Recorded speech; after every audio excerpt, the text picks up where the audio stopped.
And by Sperry, we understand how important it is to listen. Hello, everybody. I'm Lindsey Nelson with Paul Horning here in Baltimore. And, Paul, the Colts have a mid-season injury list. Oh, they sure do, Lindsey. 6 starters are out. And, of course, the most important one is the franchise himself. Burt Jones, a great quarterback. Look, we can, even on a handoff, Lindsey, you can see he's protecting that right shoulder. He warmed up, and he couldn't throw the ball over 7 or 8 yards. And if Greg Landry goes out, we understand that Burt Jones will play. I don't know how. There are other injuries we'll tell you about. Let's look now at the field.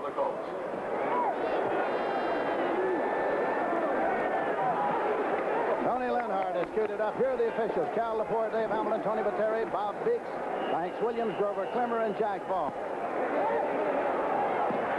Ball is in the air. And it is taken at the 2-yard line by Ragsdale. And George Ragsdale is returning it. He got it across the 20 to the 22-yard line where the Tampa Bay Buccaneers, undefeated, will start. And here's the offense. It's Revis, Horton, Wilson, Robertson, Hanna on the offensive line for Tampa Bay. Receivers are Higgins, Owens, and Giles. And the backs are Doug Williams at quarterback, Eckwood and Bell are the running backs. Jerry Eckwood, of course. The front four, Cook, Barnes, Ehrman, and Fernandez. First down and 10 yards to go. Ricky Bell, the fullback, Eckwood. First-year man, had a great week against Detroit. Ricky Bell takes the ball and he's thrown for a loss of 2. Here's the Baltimore defensive line now. Once again, it's Cook, Barnes, Ehrman, and Fernandez. The linebackers are Shiver, Kraut starting at the middle linebacker, and White. And it's Thompson, Nettles, Laird, and Blackwood deep. Lindsey, you married Jerry Eckwood. Boy, did he have a day last week. 121 yards and 20 carries, set a Tampa Bay record, a 3rd-round draft choice out of Arkansas, and they love him down there. Motion across. Doug Williams, first pass of the afternoon, and it is intercepted at the 35-yard line and returned by Norm Thompson. And Thompson is finally spilled, but the Baltimore Colts get the first break. First and 10. He might have been shaken up on the run back. It's about the 22-yard line.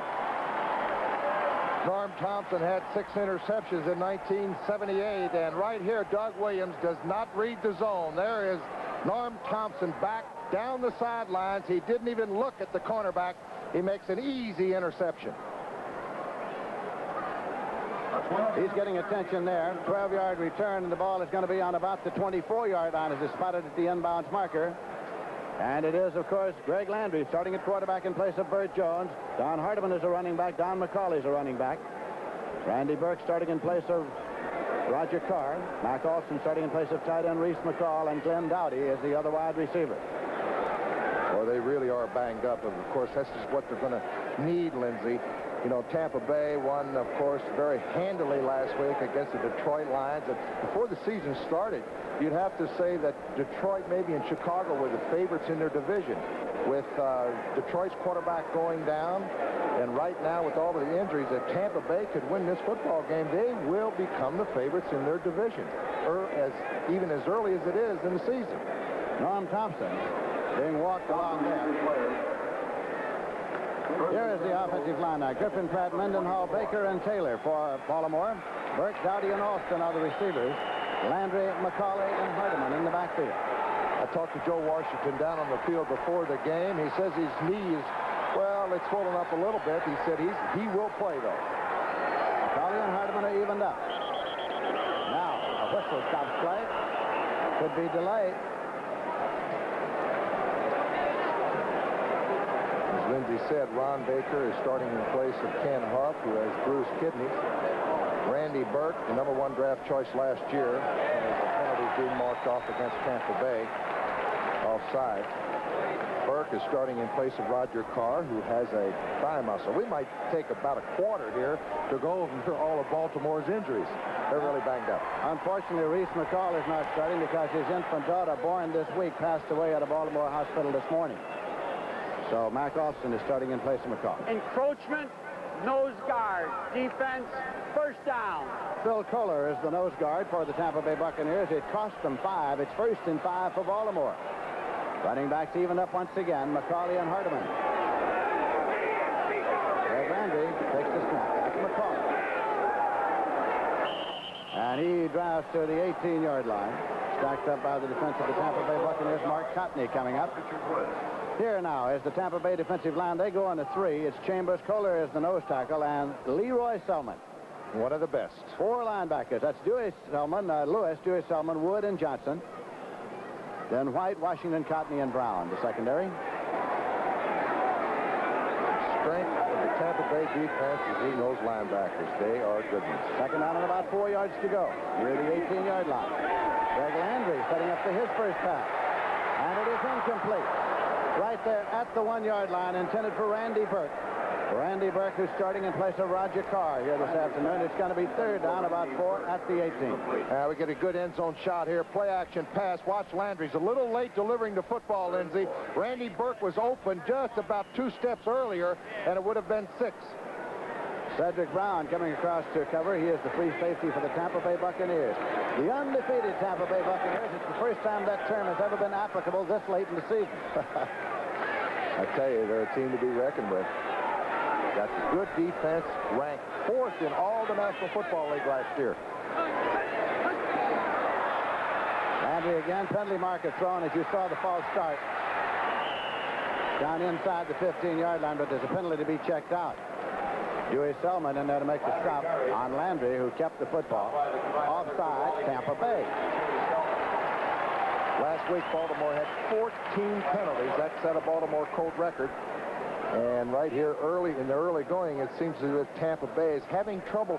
I think what they're having trouble with, Lindsey, is going against Greg Landry's count. He's mixing his count up a little bit, and he's got the 3-down linemen moving a little bit early.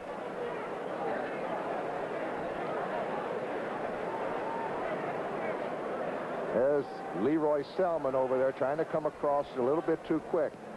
Ken Mendenhall, the center. 63, defense, penalty decline, first down. Landry picked up the first down on the scramble, so they took the first down. Gained about 1.5 yards. Leroy Selman was the culprit. It is 1st and 10. And all at the 13-yard line. Early in the first quarter here at Memorial Stadium in Baltimore. They're doubling Burke and Dowdy to the left side. Splitting Hardeman and McCauley. Or Greg Landry.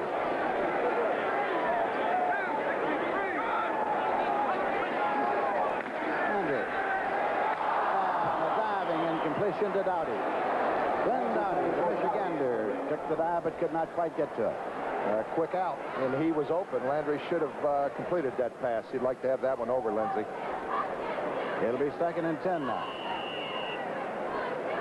Greg Landry came into this game 10 for 17, a completion percentage of 58.8. That was against the Detroit Lions last week. In fact, I beg your pardon, against Kansas City. It's Kansas City. In fact, they had 24 completed passes between he and Burt Jones, but 19 of them went to the backs. They did not throw downfield to the receivers. They did not score. Inside the 5-yard line, or right at the 5-yard line. Dewey Selman finally dragged him down. Looks as if he's going to be a little bit short of the first down. Good blocking. Watch the left side. Here comes the guard, Robert Pratt. Hardeman cuts back to the inside and gets down inside the 5-yard line. 3rd down and 2 yards to go. And now Reese McCall is in a double tight end alignment. Randy Burke has come out. 3rd down and 2 at the 5-yard line.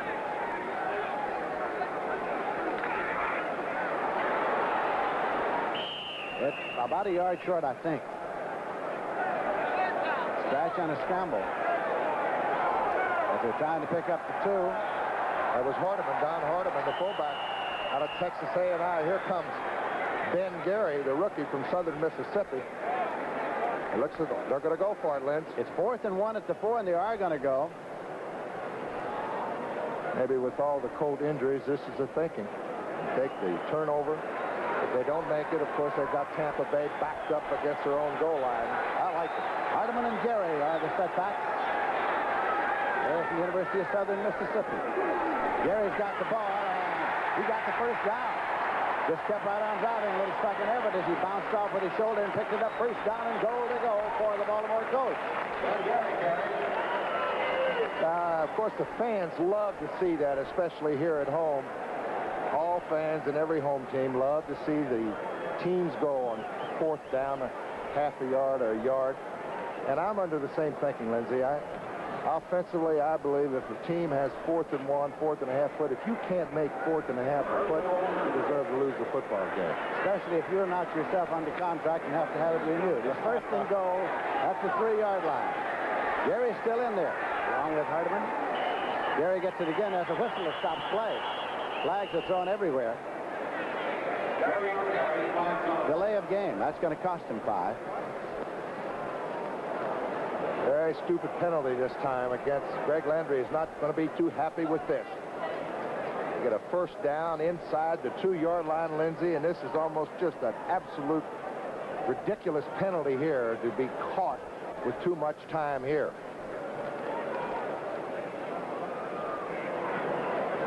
This telecast is presented by authority of the National Football League and is intended for the private use of our audience.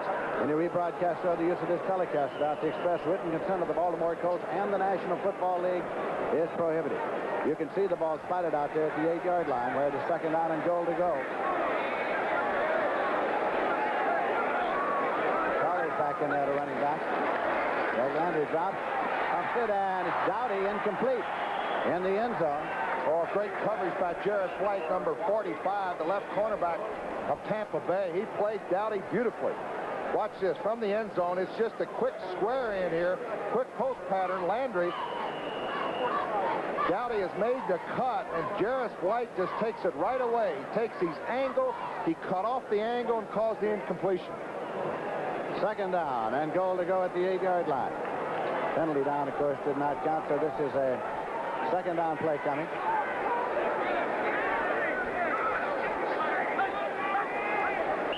Contact made before the snap. Penalty mark is thrown everywhere once again.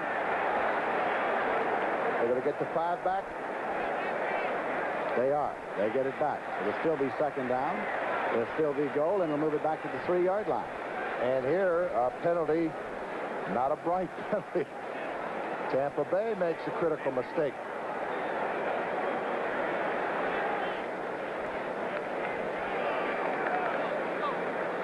That's it. David Lewis, very smart there. David Lewis keeping the referee on it. Galliport. Offside. Defense. 2nd down. There it is again. And I think that's number 77. Joe Kohler. That's him. Yeah. That's twice now. Kohler has jumped offside. And as I said, it might be the cadence of Greg Landry. Sometimes they emphasize the count a little bit louder, and it pulls the defense off. Way out, Landry. And it's a touchdown to Dowdy. I beg your pardon, Hardeman. Hardeman out of the backfield, 36. Hardeman took it for the touchdown. They just flood the left side here. Watch the fullback. He fakes to Gary. There goes Don Hardeman. A ball perfectly thrown right between the 2 defenders for a 6. You see 83, Mac Alston, is the deeper of the 2 receivers. He goes to the short man. Hardeman wide open in the end zone. Touchdown, Colts. Landry is in the hole, and Tony Lenhart will attempt the conversion. It's up, and it's good. And so as they come back up the field, it is the Baltimore Colts 7 and the Tampa Bay Buccaneers nothing here at Memorial Stadium in Baltimore, the home opener.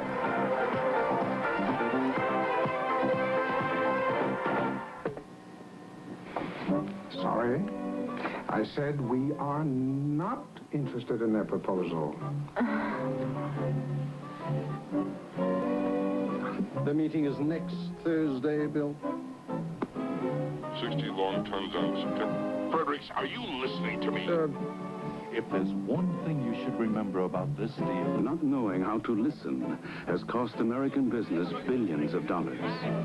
Well, as one of the world's major corporations, we at Sperry are doing something about it. We've set up extensive listening programs that Sperry employees worldwide can take part in. And when you do business with Sperry Univac or any of our other divisions, you're going to discover that Sperry listens like no one you've ever done business with. Hey! 8,000. I said 8,000. No. Sperry, we understand how important it is to listen. Tony Leonard will kick off now, and George Ragsdale is dropped back center deep to field it. He is flanked on the right side by Danny Reese, on the left side by Rick Burns.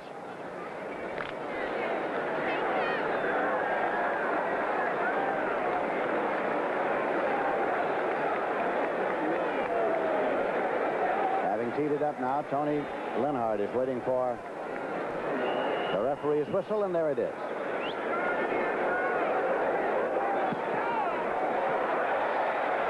Ragsdale at the 1-yard line. He's at the 5, the 10, Ragsdale to the 15. He is stopped just as he got to the 20-yard line. Mike Woods was downfield to make the tackle for Baltimore. And the Tampa Bay Buccaneers with Doug Williams at quarterback will start there. Here's the score Tampa Bay will be interested in. The Bears ahead of the Vikings by 3 in the second quarter. And St. Louis and the Giants are tied up 14 apiece in the second quarter. Jerry Eckwood is the tailback. Ricky Bell is the fullback for the Tampa Bay Buccaneers. Quarterback by Doug Williams. Motion across. Eckwood. Young man from Arkansas. Got it up to the 23-yard line. It'll be second down and 7 yards to go there. Mike Barnes in to make the tackle. That Colt defense, Ed Simonini, the starting middle linebacker, is not in there right now. Barry Krause, number 55, the rookie from Alabama. There he is right there, 6'3", 238 pounds. He's a big guy. Simonini only wears 214, but he can hit you, and they like this youngster from Alabama. Motion across that Gordon Jones. That's Eckwood again. He got across the 25. And Washington at halftime, 2 touchdowns ahead of the Detroit Lions. Buffalo by 3 over the Bengals. That's the second quarter score.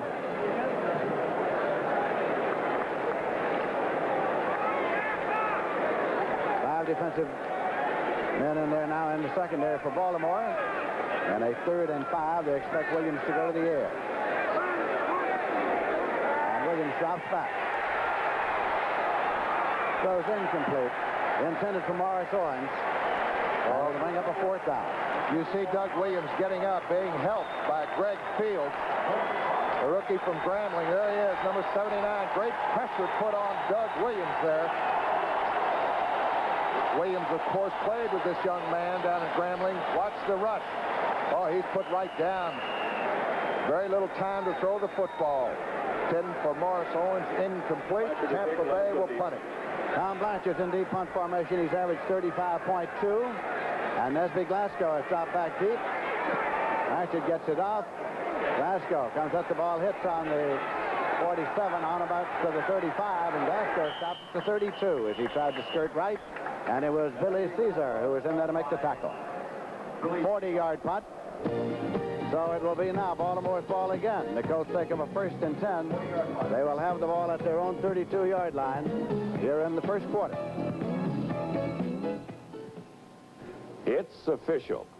Ford's answer to rebates, the largest incentives ever available to its dealers. The biggest clearance offer in Ford history just got bigger. See your Ford dealer and discover how many hundreds of dollars you can save on new trimmer LTDs, Mustang pace car replicas, elegant Thunderbirds, top V8 pickups, vans, Broncos, Rancheros. Compare the total Ford deal with any other. You may well find it's the best value overall. Searching for oil here in the U.S. had gotten harder and harder. We laid miles of heavy seismic cable just about everywhere we could. Then, Phillips came up with a new way to search, using portable units like this. It works in mountains, swamps, hundreds of places too hard to search before. So soon, this country may be crawling with crews like ours, looking for oil here at home to replace some that's now being bought from foreign countries. Phillips Petroleum. Good things for cars and the people who drive them. View this This fall, catch California Fever when every day is sun and fun and every night is something else. Jimmy McNichol and Mark McClure star in California Fever. In Baltimore, we have 9 minutes, 28 seconds left to play in the first quarter. The Colts are leading 7-0. They have the ball first and 10 at their own 32-yard line. Greg Landry brings them up. McCauley and Hardiman to the setbacks for the Colts. Hardiman. It's Bill Kohler who pulled him down after a gain of about a yard. Halftime in Green Bay, the Saints. 2 field goals by Tony Galbraith, who was called in the action. Russell Erxleben hurt himself in the pregame warm-up. Archie Manning has thrown a touchdown pass in there to Henry Childs, their fine tight end. And I guess Tony Galbraith, Lindsay, has missed the extra point. So it's 12-0. We've got it tied, Cincinnati and Buffalo, 2 field goals each. 1 field goal apiece each, I should say. Second down and 9 after 33. Then it's Hardiman. Kohler stands him up till he can get some help from Leroy Selman. Pretty good man to call on for help, too, and he's one of the best in the league. Leroy Selman, the former All-American out of Oklahoma, and he is as good at defensive end as you're going to find in all the National Football League. That's an opinion that's pretty well subscribed to. Andy Farton, a 1-yard run, the 45-yard field goal by Matt Barr. Pittsburgh over Houston by 10. This is a 3rd down and 8. Hardiman and McCauley. The slot on the right side. Greg Landry rolls left. Dowdy in and out. Going to call interference here on Cedric Brown, number 34. Looked like he made a good move from our vantage point. There's Cedric Brown, Lindsay, on the ground there. It looked like he deflected that, and he's hot. Let's see if he touched the receiver here. Landry is going to roll out to his left side, a reverse pivot. That's the way Tarkenton used to do it for many, many years. Landry could have run the football and picked up the first down. There you see Cedric Brown coming over the shoulder. And from our vantage point, let's see. No way. In my estimation, that was a good defensive play. Of course, that's one of the things that the toughest thing in the world, Lindsay, they put so much pressure on the referees with these judgment calls, and it's just a judgment call there, whether he interfered with the reception. In defense of the call, if it needs any, the official was in good position, and he did call it immediately. That's right. Pass interference, 34. Defense, first down. Another thing, Lindsay, that's exactly the way they coach a defensive secondary to react to the football also. So, again, we got a little tack-on penalty here. It could be a little personal foul. Unsportsmanlike, 61. Defense on the sideline. He's disqualified. There he goes.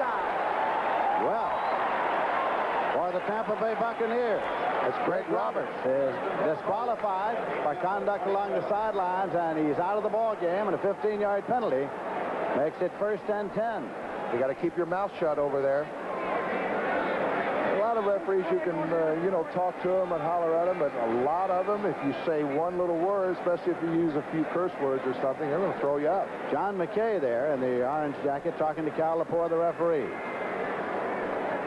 John, I think, wants a little more detailed explanation of exactly what went on, and the official involved is being brought up to report it. And Greg Roberts, of course, one of the high draft choices at Tampa Bay, starting at right guard. It'll be 1st and 10 for the Colts at the Tampa Bay 27-yard line. Pass interference, unsportsmanlike conduct tacked on. Unsportsmanlike is 64 instead of 61. Defense disqualified. Well, that's on the left side. That's the starting left guard for Tampa Bay, Greg Horton. That's what McKay was checking on. See, they got it straight. They didn't lose the wrong man. 1st and 10 for Baltimore. McCauley and Hardiman.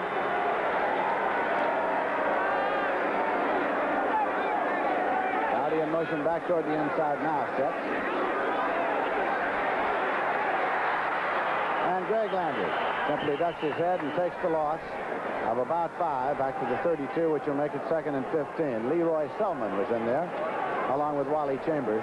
On the past play before, there was a time, as Greg Horton, the man who was disqualified, who is going into the locker room since his services are not required any further this afternoon. There was a time when Greg Landry would not have wasted any time at all in ducking his head and running that ball instead of throwing it downfield. That's right. First came into the league from the University of Massachusetts. He liked to run the football. After you're up here for 12 yards, let's take the path of least resistance. Let's throw the football, right? Now, Landry, penalty marker strong. Up the middle. Taken by Randy Burke. He said immediately it'll be marked at the 22, but there's a marker in motion. Will nullify it, an in-motion penalty against Baltimore. A lot of penalties here in the early going. Tampa Bay already been penalized 54 yards, 5 penalties. There's White there talking to referee Cal Lepore. You know, the Colts have great confidence in Greg Landry. And of course, Jones, one of the great quarterbacks in the National Football League, and banged up. He can hardly throw, but they're very happy to have a guy like Greg Landry backing him up. Motion 36. Offense, 2nd down. John Hardiman. So it is 2nd down, 20 to go. The ball is back at the 38-yard line. Burke left, Dowdy right. Wing back left is McCauley.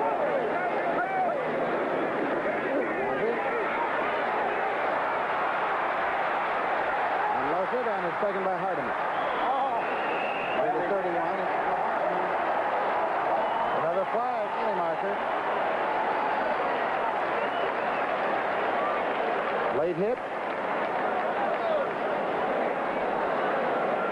54, you see there is Richard Wood, one of the inside linebackers in that Tampa Bay 3-4. Let's pick it up. Landry releases the football to Hardiman. Here comes 54, Richard Wood on the stop. Now he's tackled, and there it is, spearing. That's the new rule. Jareth White, number 45.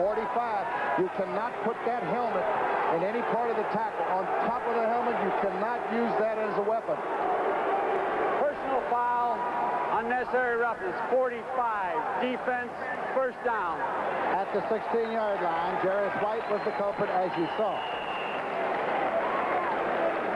Baltimore Colts are leading 7-0. We have 7 minutes, 25 seconds left to play in the first quarter on a bright, sunny day here at Memorial Stadium in Baltimore, Maryland. Dowdy goes far to the left side. Randy Burke to the right side.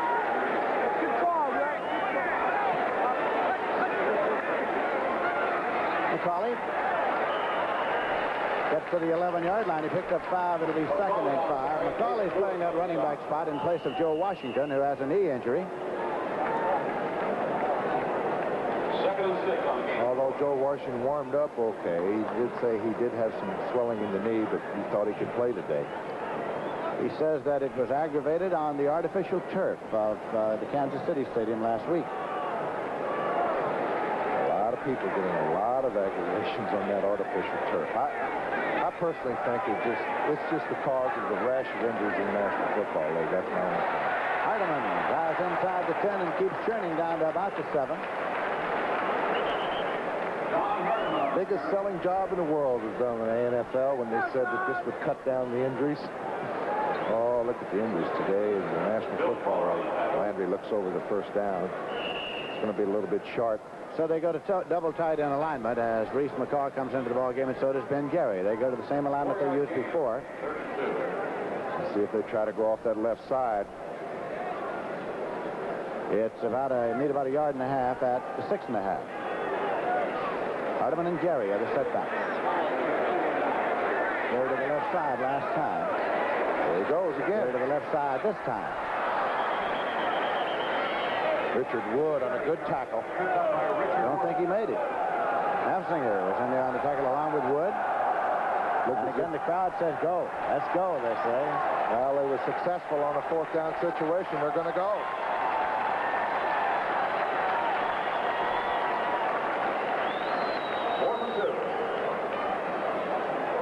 4th down. It is at the 7-yard line. And I tell you, this Baltimore momentum has just been caused by the inability of the Tampa Bay offense to move the football. Timeout. Let's have to play in the first quarter. The score is Baltimore 7, Tampa Bay nothing.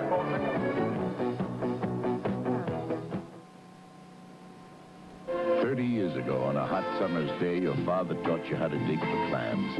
Now that it's a job, the sun seems hotter and the day longer, but the clams taste just as sweet. And now comes Miller time. Time to head for the best-tasting beer you can find.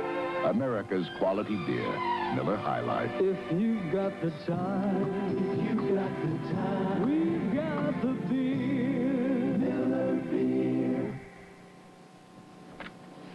43 miles a gallon, coming right up. Flash your mileage extender? $19.95, right down the drain. Here we go. People do some crazy things to get better mileage. So Gulf would like to recommend a few that aren't so crazy. Like removing that extra weight, replacing a dirty air filter, maybe even correcting a small mistake. Here's your problem, sir. It's smart to get the most out of the gas you buy and the place you buy it. John McKay of Tampa Bay looks on as Tony Linhart, the kicker, has come onto the field now for the Baltimore Colts on 4th down. After the conference along the sideline. I think they wanted to know exactly how many yards they had. There you see Tony Linhart, and they're going to, Landry's holding up one finger. I mean, just about a yard. You can see now how much they need. I think they need a little over long yard. It's a very long yard, yeah. Crowd still wants them to go.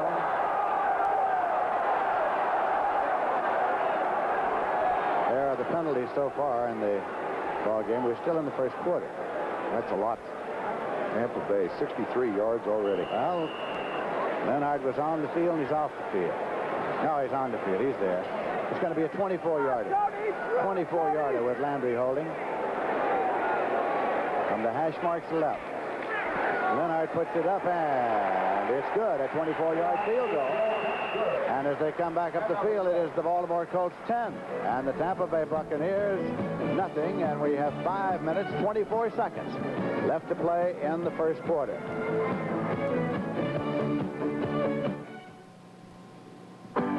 Radio Shack has slashed the price on one of our top-of-the-line stereo systems. Right now, save $310 on this impressive realistic hi-fi. You get this quality AM/FM stereo receiver, a pair of realistic tower speakers, and this precision belt drive turntable, all for only $579. A great entertainment bargain and a beautiful addition to your home. The sale price realistic stereo system, just $579, only at Radio Shack, a Tandy company.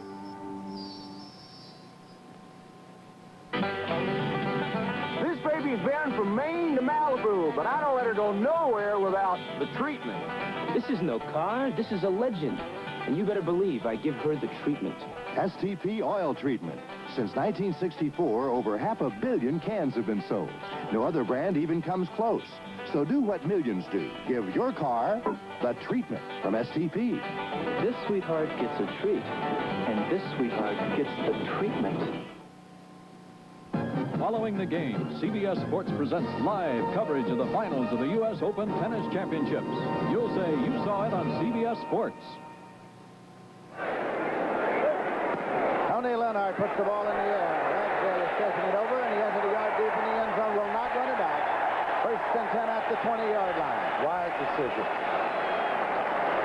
Good kick by Leonard. Anytime you see a kickoff man put it in the end zone, well, he's doing a fine job today, especially since they moved it back to the 35-yard line, which brings up a point, Lindsay. I think a lot of kickers, psychologically, you know, when the ball was placed at the 40, you saw a lot of kickers kick it deep into the end zone. They move it back to the 35, and it seems as if your kickoffs are just shortening. Most of your kickers can't get it down to the 5-yard line. You're right. Ricky Bell and Eckwood are in the I formation. That's Eckwood. He got it out there to the 23-yard line. It'll be second down and 7 at the 23. So Joe Theismann having a pretty good day against the Lions. He's thrown for 2 touchdown passes. His latest one to Gene Fugit, his big tight end. field goal by Mark Mosley, and a 21-point lead for the Redskins. Isaac Hagins comes far to the left side. Eckwood is the tailback. And John McKay's I formation. Eckwood again. Across the 25. Picks up 2. It'll be 3rd and 5 there. Fred Cook, the University of Southern Mississippi, made the tackle. This is a very active front four of Ron Fernandez, Fred Cook as defensive ends, and Joe Ehrman and Mike Barnes, a fine defensive left tackle. Front four, of course, was known as the Sack Pack a few years ago. And I tell you, they play well together. The last year they were banged up with a lot of injuries, but they've got the makings of a fine defense, especially in their front four. Got 5 defenders in the secondary now, and it's Gordon Jones, double with Hagins on the left side. Here's a quick pitch to him, to Eckwood. He dropped the ball. Colts have it. Colts has got it. Inside the 20-yard line as Jerry Eckwood fumbled it, and Sanders Shiver has the football. Second turnover here in the first quarter against Tampa Bay. And the ever-alert defense, here it is. Here's the quick pitch. Jerry Eckwood just can't find the handle on it. Now, right here, he should really try to recover it. He still can't get it. He's knocked down by Joe Ehrman. And Sanders Shiver comes up with the football. Colts 1st and 10 at the 19. Colts are leading by a score of 10-0. Have good field position here once again. McCauley and Hardiman are the setbacks. Landry. Incomplete penalty marker thrown. Randy Burke was the intended receiver, but there's a marker thrown on the 1-yard line. Mike Washington was right there, number 40. Washington again is appealing the call. Reported to Cal Laporte. Interference. It'll be 1st down and goal to go at the 1-yard line. Landry wasted little time, as many quarterbacks will do. After a turnover, they go for the home run. They're going to get it at the 1-yard line, 1st and goal. Pass interference, 4-0. Defense, 1st down. Look again now. Here it is. Landry, immediately after the turnover, he was hit. This ball would not have been caught. And right there, number 40, Mike Washington, bumped into Randy Burke. He might have acted a little bit on the play also, Lynn. Double tight end in there, and Gary's in there to running back. Hardiman, touchdown. So the Baltimore Colts have scored it again as Hardiman took it in and spikes it in the end zone. 16-0 in a conversion attempt coming. Look. There it is, just straight ahead power football. Don Hardiman puts his head in there. Jarris White came in, tried to get a piece. Hardiman got over for the score. Tony Leonard is coming to attempt the conversion. Greg Landry will hold for him. James Burt Jones is quarterbacking. Landry holds. Landry's doing double duty today, quarterbacking and holding. It's up, and it's good.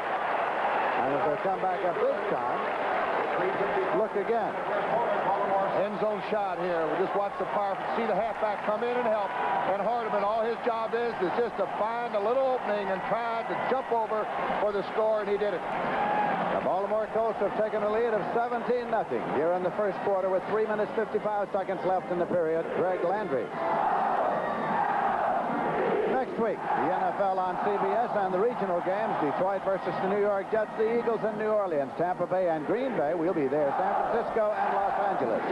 That's the first game, and then the national game, the Chicago Bears go down to Dallas.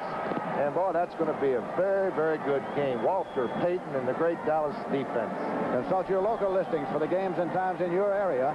Some cities will see only a single game due to the NFL blackout policy. Tampa Bay's only had the football for 8 offensive plays, Lindsey, and 2 of those offensive plays, those direct turnovers, cost them 14 points. Ball is teed up by Leonhardt on the 35. Ragsdale is center deep. He is flanked by Danny Reese and Rick Burns.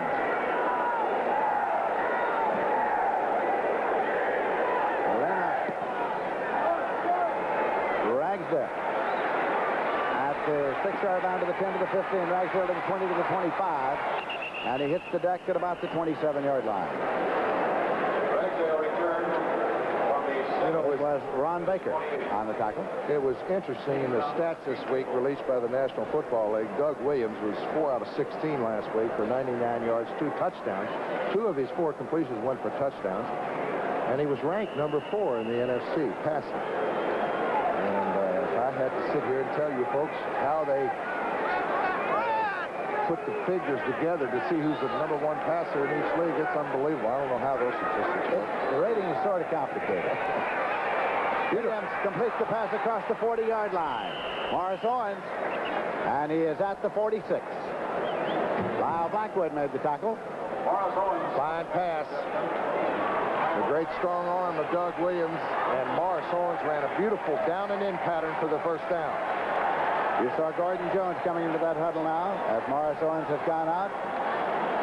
18-yard pickup on the pass play from Doug Williams to Morris Owens.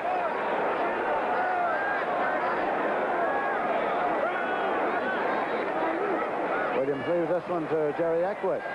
Penalty marker on the play.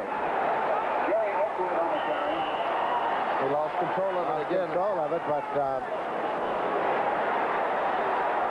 whistle might have blown. Apparently the ball was stolen by Fred Cook. Did the whistle blow? Illegal motion against Tampa Bay. It's declined, and they get the ball and keep it. Unbelievable. Fred Cook stole it, and they keep it. Again, Lindsay, the 3rd turnover here in the 4th quarter. They're going to get blown out if they can't control the football. Jerry Eckwood, right there, the standoff block. Charlie Hanna is trying to block Fred Cook. Fred Cook's got a hold. Now the ball should have been blown dead in my opinion. There it is. Fred Cook comes up with the football. Fred Cook comes up with the football. A whistle had not been blown, so it's Baltimore's football. First down and 10 yards to go, and they have it at the 47-yard line of the Tampa Bay Buccaneers. It's been a hapless first quarter for Tampa Bay. Baltimore's in an I formation now. Hardeman ahead of McCauley. Landry with a completed pass to Randy Burke.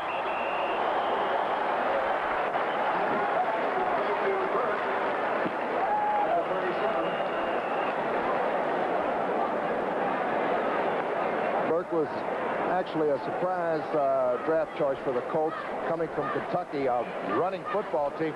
Very good release by Landry right here on a quick post. And I tell you, that's the kind of pattern that flankers and split ends, they know they're going to get popped. They've got to hold on to the football on that play. That's the toughest play, I think, for a wide receiver. They're measuring for the possible first down. A little bit sharp. It lacks just a very little bit. It'll be 2nd down and inches to go. Ball is near the 37-yard line. Use the chain to spot the ball at the inbounds marker. 2:51 left on the clock in the first quarter.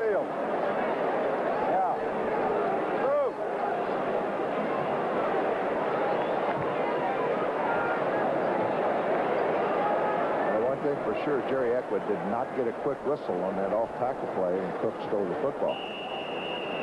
No, he didn't. 2nd and inches. Hardeman and McCauley are the running backs for Greg Landry.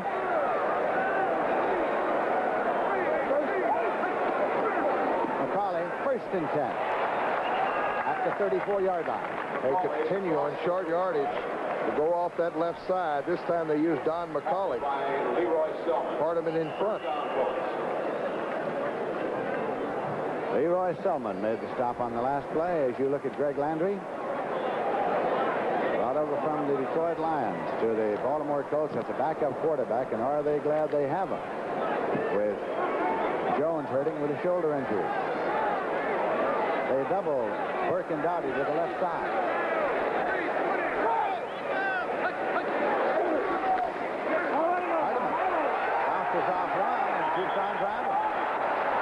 To the 28-yard line as Jarris White finally brought him down.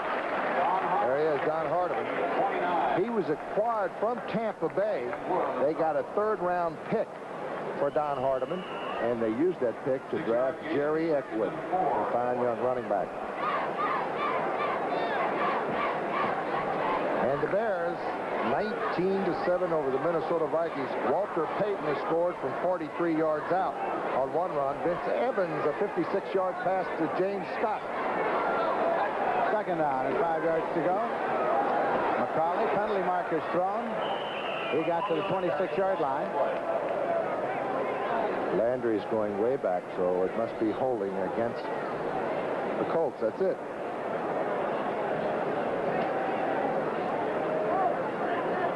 Barty Smith has countered a 1-yard touchdown run. The extra point was good by Chester Markle. New Orleans' lead is cut to 5 points in the third quarter. Holding 6-0. Offense, second down. Ron Baker. And the Cardinals and Giants are all tied up in the second quarter. Second down and 15 now. Baltimore has the ball at the Tampa Bay 39-yard line, and we have 1 minute, 13 seconds left in the first quarter. The Baltimore Colts are leading 17-0.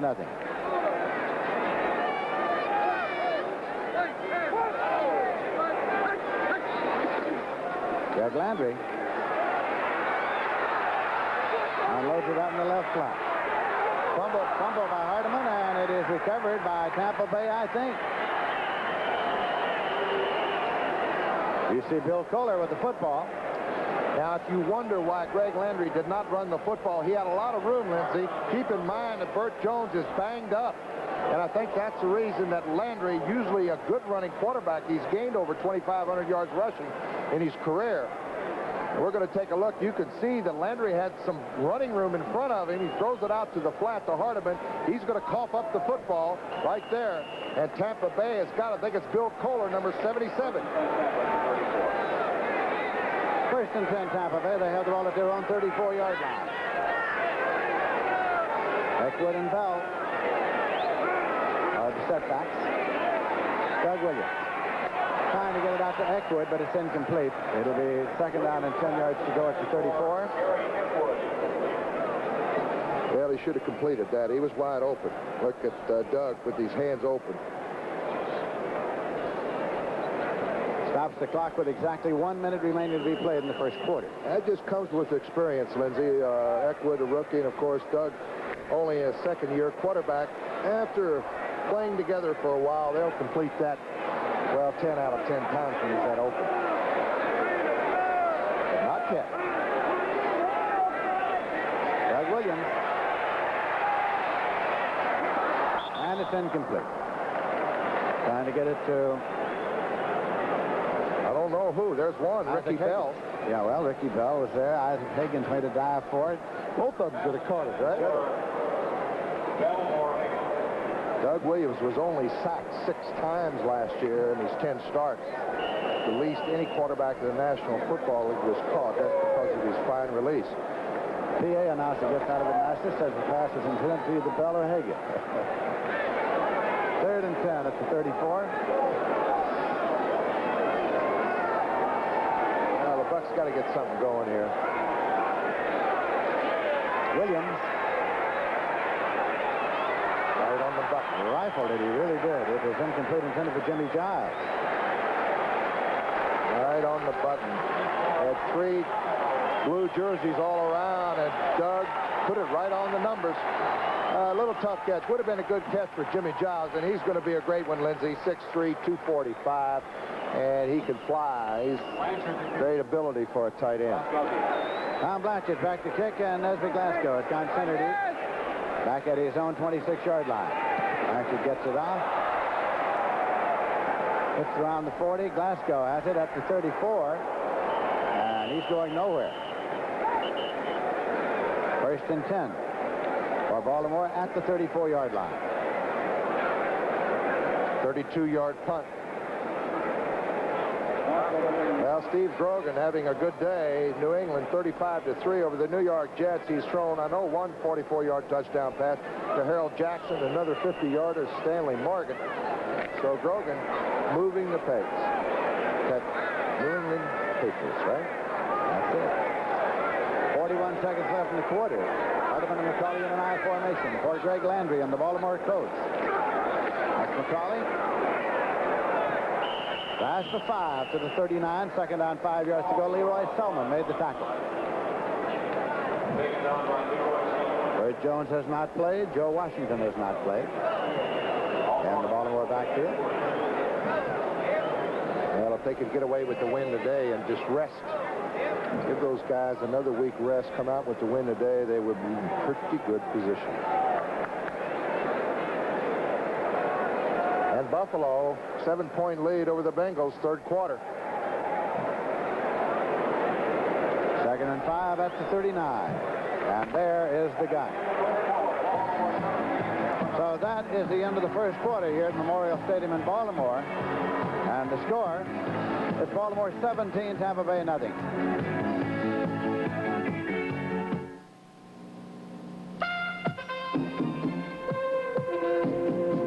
If we could take you through the past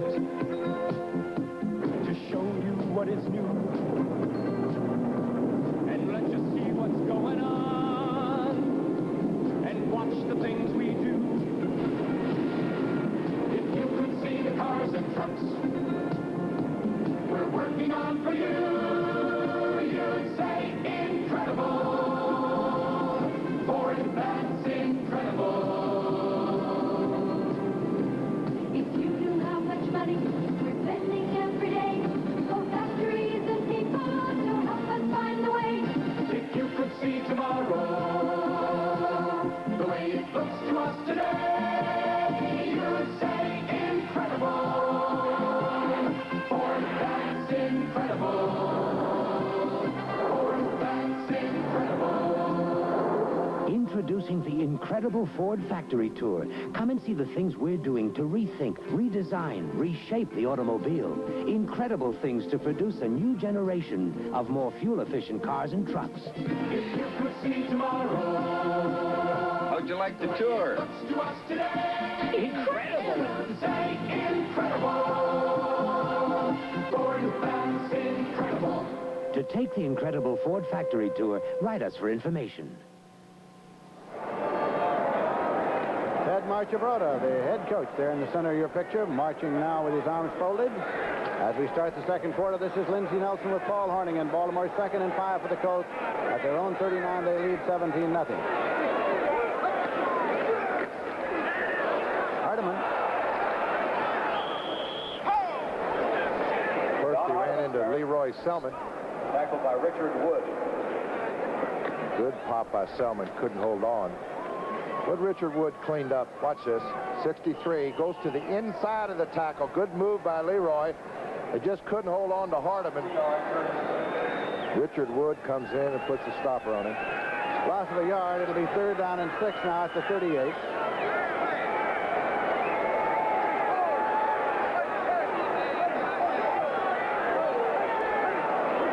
Safety blitz.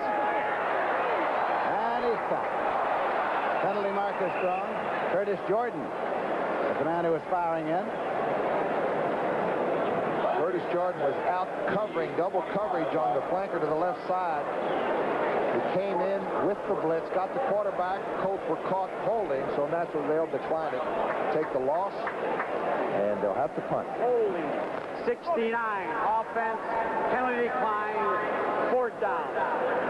Let's see if we pick up the holding. Wade Griffin is 69, the left tackle. Here comes Curtis Jordan in. Griffin there blocking on Leroy Selman with the left arm holding as Curtis Jordan was just had a free run to the quarterback. Bucky Dilch is back to do the kicking. He has averaged 42.3. Not bad. 10 punts last week, 42.3. And he reached the center deep. The left footer boots it up. Nice high punt. Reese at the 35 and hit immediately. Will be marked at the 34-yard line. First down and 10 yards to go. Mike Woods, the first one down on that special teams. Number 59, there he is. So in play is his own Tampa Bay has it first and 10 at their own 34. We are early in the second quarter. Baltimore 17-0.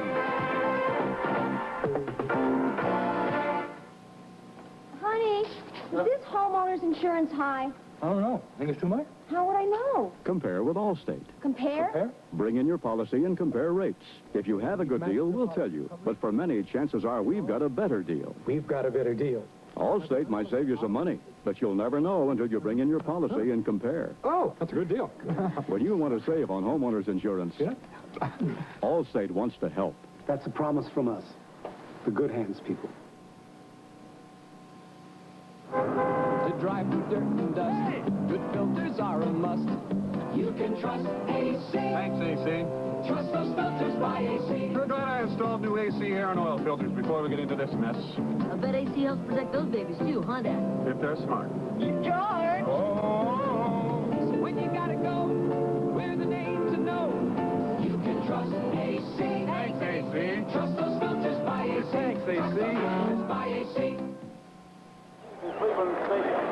We're all the play-by-play action. John McKay, head man of the Tampa Bay Buccaneers. 1st and 10 now. Doug Williams, his quarterback. There's his rookie running back, Jerry Eckwood. Got it down there very close to the first down. Made a nice cut, Lindsey. Ran to daylight off the left side, out of the eye. Got Ricky Bell up front. He's a pretty good man, a good blocker up front. Here it goes, out of the left side now. All he does is just run to daylight here, and Eckwood makes a fine cut. He gets away from the tackle by Ron Fernandez.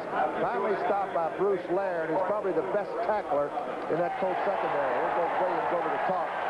Take a look at the measurement.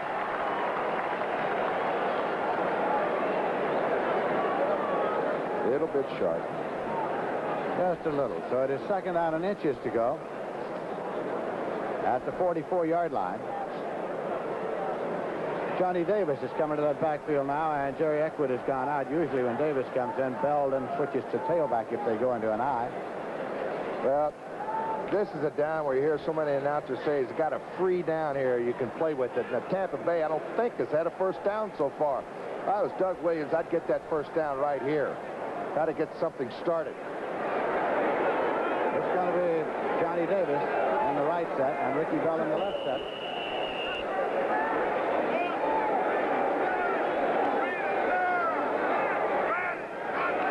Quarterback sneak, and it's a 1st and 10 as Doug Williams picked it up.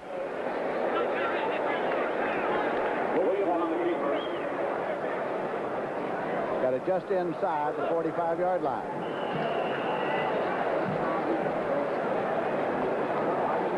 Morris Owens checks back in.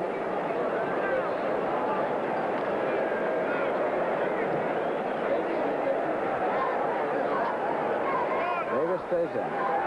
Along with Ricky Bell.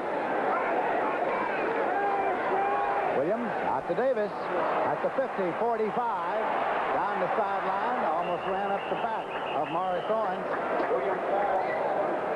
Going to be marked out of bounds at the 37-yard line. Johnny Davis, and Doug Williams really looked it over well that time. He had Davis in the right flat wide open, heading upfield, Lindsey, and he led him perfectly. 25-yard pickup down the right sideline for Johnny Davis. He beats Bruce Laird right there. You're not going to arm tackle that young man, although he did trip him up. Big, strong, 2-year man out of Alabama, 236 pounds. They got some big backs. Eckwood is back in. He's the tailback behind Davis in this I formation. Ricky Bell is out of the ball game, and Eckwood has it. Pass to the 30-yard line. Or maybe the 31. Jerry Eckwood played. Orvis on the stop. Prowse on Orvis made the stop. David Whitehurst, the quarterback for the Packers, scored on a quarterback sneak from 2 yards out. The Packers now in front of the Saints 14-12 third quarter. Manning's thrown a touchdown pass in that one. 2 Tony Galbraith field goals. Pittsburgh, kind of surprising, I guess, Lindsey. They didn't think they'd have that easy a time with Houston to keep the great Earl Campbell off the board, 17-0. Bell and Wood, Bell and Davis, and that's Ricky Bell out in the left flat. Down the sideline, and Ricky Bell gets it inside the 10-yard line where it's 1st and goal to go for the Tampa Bay Buccaneers. Good execution on his screen and good hard running by the former All-American out of USC, Ricky Bell. And you get that 230 pounds headed upfield, Lindsey, he can hurt some people. Look at that quick pass and a good block by the guard. I didn't get his number. But here comes 42 Ricky Bell, and he can punish a defensive back right there. Finally tackled by Dwight Harrison.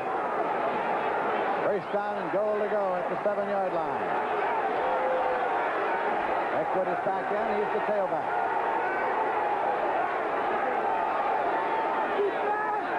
Eckwood trying to keep his balance, but could not quite get to the goal line. He would have scored, Lindsey. He made a good move keeping his balance. Could have just held it for a little bit longer. He would have gone in for the score. Here's a ground level shot. Here's your guard pulling out, Greg Roberts. He knocks Bruce Laird to the outside, and a good cut by Jerry Eckwood. He loses his balance, but he picked up 5 after he lost his balance. Now Ricky Bell has come back in there. Eckwood has gone out, so it is Davis and Ricky Bell. Bell is the tailback in the I formation.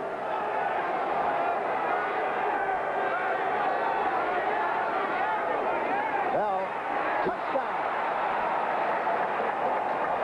Ricky Bell took it in for the Tampa Bay Buccaneers. So it is 17-6 with a conversion attempt coming now for the Bucs. And Ricky Bell, Johnny Davis is in front. They moved Mike Barnes to the inside, and a big hole opened up outside of the right end, right defensive end, as Ricky Bell goes in behind the good blocking of Charlie Hanna. Neil O'Donohue now will attempt the conversion. Tom Blanchard is holding for him.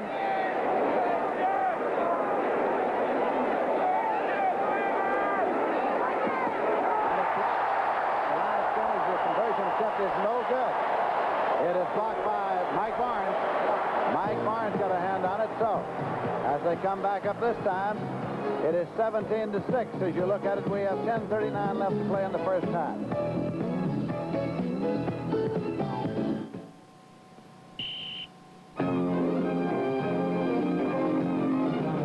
When you're a lifeguard, you practice all you can, because saving a few seconds may save a few lives. Comes Miller time. Time to head for the best tasting beer you can find. America's quality beer, Miller High Life. If you've got the time, we've got the beer.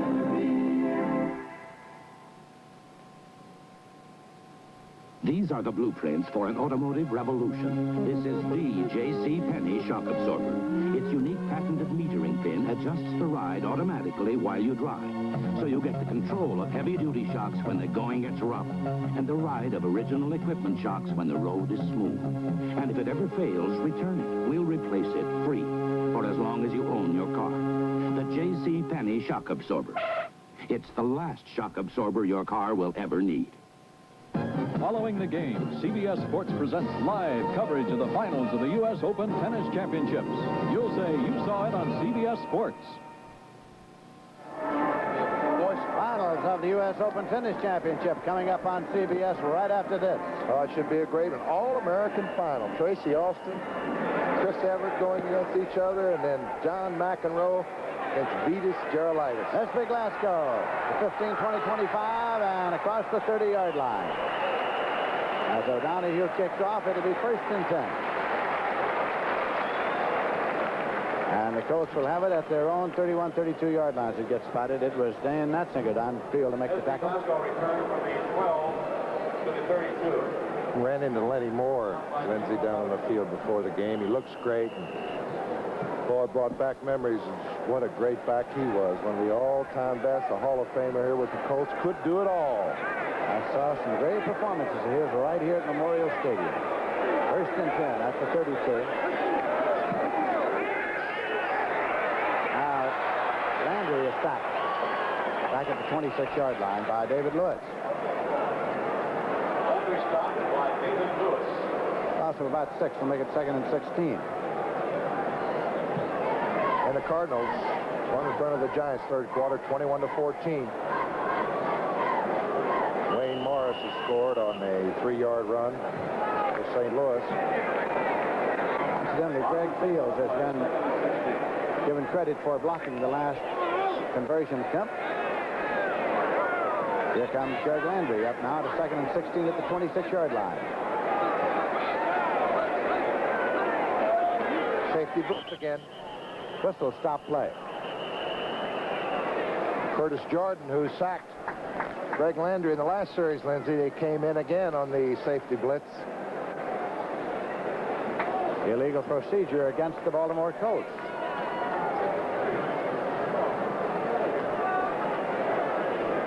And it'll cost him 5. Down will remain the same. Second and long. 21. False start. Moving before the snap. 6-0. Offense. Second down. Ron Baker, who is playing Ken Huff's guard today with Huff out with an injury. Second and 21 at the 21. Bo Robinson scored from 2 yards out. The Colts, Redskins now lead over Detroit. Screen left to McCauley, and McCauley gets up to the 29-yard line. Up 8 on the screen. McCauley complete, carries to the 29. But not nearly enough. It'll be 3rd and 13. Dewey Selman, along with Curtis Jordan, made the stop.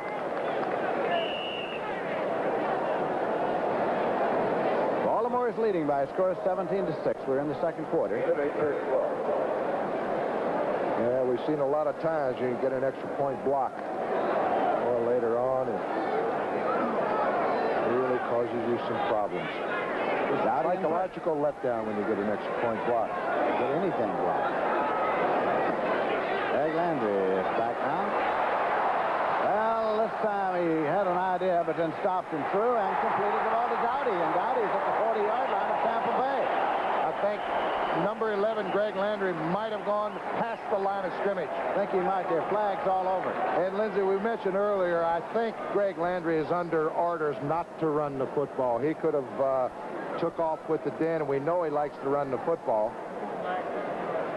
Let's pick it up. Yep, that's it. He made a beautiful move.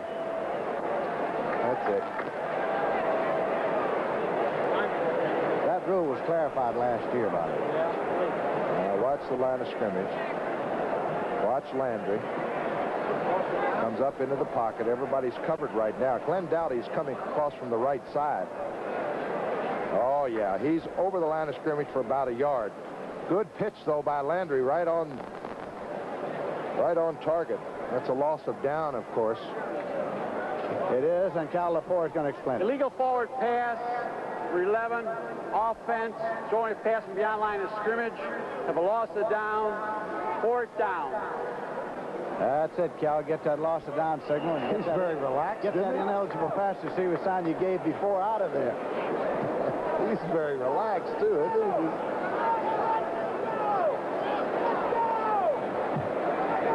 Bucky Dilts has come in now. New England just killing the Jets, 42-3, third quarter. Grogan having thrown another touchdown pass to Harold Jackson. That's 2. Throwing one to Stanley Morgan.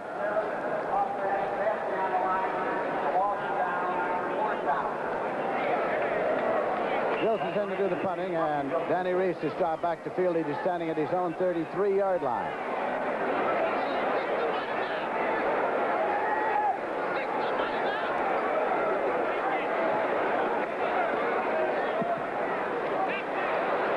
Reese moves over, takes the catch at the 40-yard line to the 45, and dives up to the 48-yard line. Reese McCall there. Good return by Danny Reese. Good catch. Return of 8 yards. So it's 1st and 10 at the 48, and we have 8 minutes, 56 seconds left to play in the first quarter.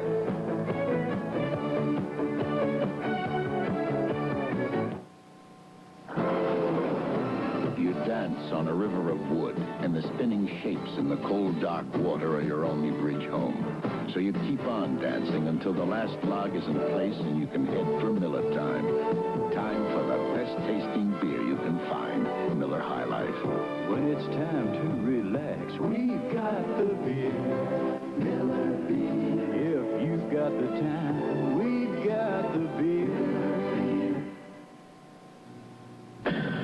Now Ford, the long-distance champ, has the longest range of any pickup in America and the best pickup MPG. With a standard 19-gallon tank plus optional tank, you've got a 39-gallon capacity, which gives it an estimated range with optional overdrive transmission of 709 miles based on EPA rating. The estimated highway range is 946 miles. 1/3 the length of America on one fill-up. Tough Ford pickups. The longest range of any pickup in America. Ford. The long-distance champ. Three straight touchdowns by the Green Bay Packers have put them in front, 21-12 in the third quarter. And you Tampa Bay fans, you'll be seeing the Green Bay Packers next week. First and 10 at the 48-yard line. Doug Williams runs one. Interception at the 25-yard line. Taken by Dwight Harrison. Harrison is back across the 30 to the 31-yard line, and the Baltimore Colts get it. Let's check out the penalty. Yes, there is a penalty to be checked out. And one of the Colts just throwing the football down. Number 28 is going to be holding against Baltimore. What a turnaround. An automatic first down, offensive holding.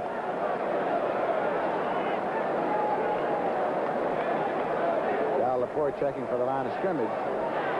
He's not going to rush anything, is he? He's very relaxed out there. I like that. Al's been around a while. He's been in a few of these. There it is. Holding 5-4 defense, first down. That's Sanders Shiver, one of the linebackers. So a big break for Tampa Bay here. Keeps this drive alive. At the Baltimore 47-yard line. Owens to the right side, Hagins left for Doug Williams.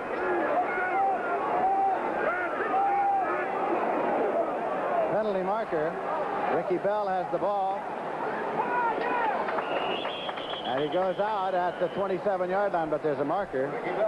Fred Cook on him out. Oh, a lot of penalties in the first half here. Good blocking on the right side. Ricky Bell had some running room. Apparently it's against Baltimore, and it is. They picked up about 20 yards on that skirt around the right side. Ball is spotted squarely at the 27-yard line.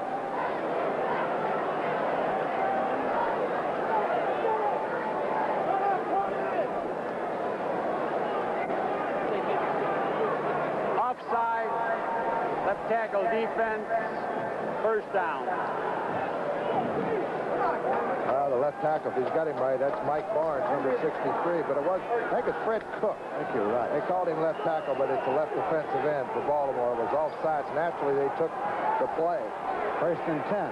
Tampa at the 27-yard line. Eckwood. And the rookie picks his way to the 24. Fred Cook made the stop. Again, the 3 make it second down and 7. We have 8.5 minutes remaining in the first half.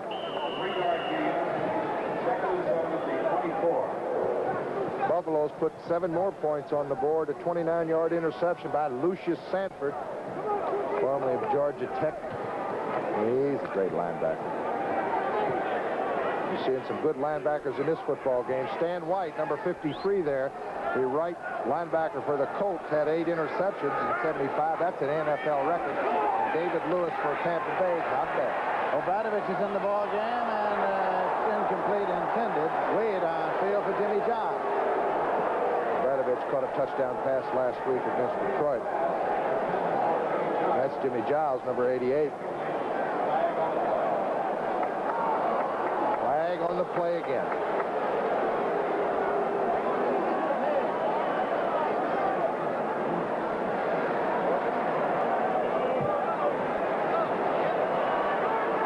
Marking this one off.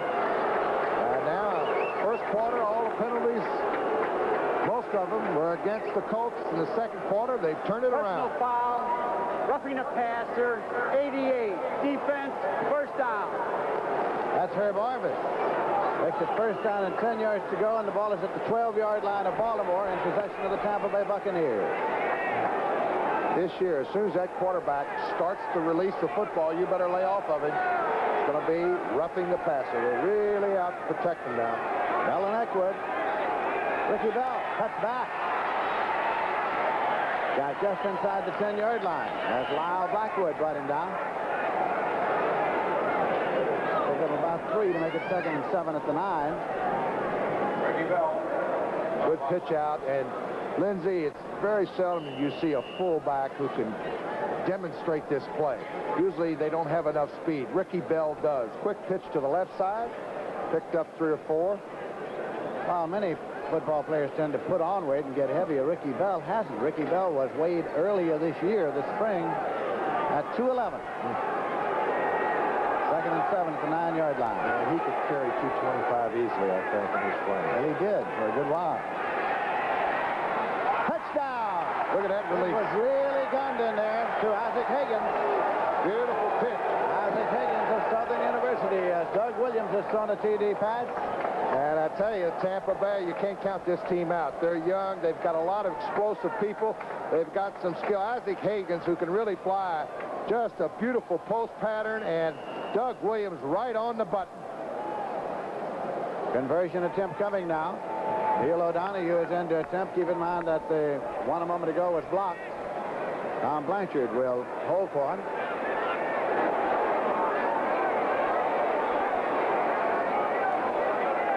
O'Donoghue kicks, and this one is good.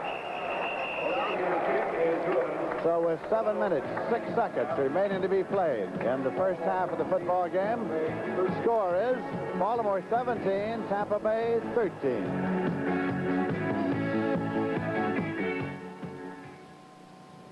Mirror, mirror on the wall, who's the toughest Steeler of them all? When it starts to rain, the Steelers start to bite and hold. Yeah, they do. Uniroyal presents the Steeler Radio. It's built tough with 2 steel belts, and it's tough to beat when you look at its price. You want to see a cowboy beat a Steeler? The Uniroyal Steeler. You want a tough tire at a price that's fair? You want Uniroyal there.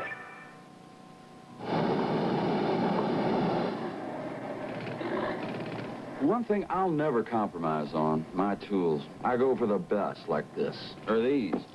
Yeah, Levi's blue jeans are tools. They fit your body like a good hammer fits your hand, nice and comfortable. And this Levi's denim is as tough as nails, a real value for the buck. Tell you, I wouldn't wear anything less than Levi's blue jeans, but then I don't skimp on tools.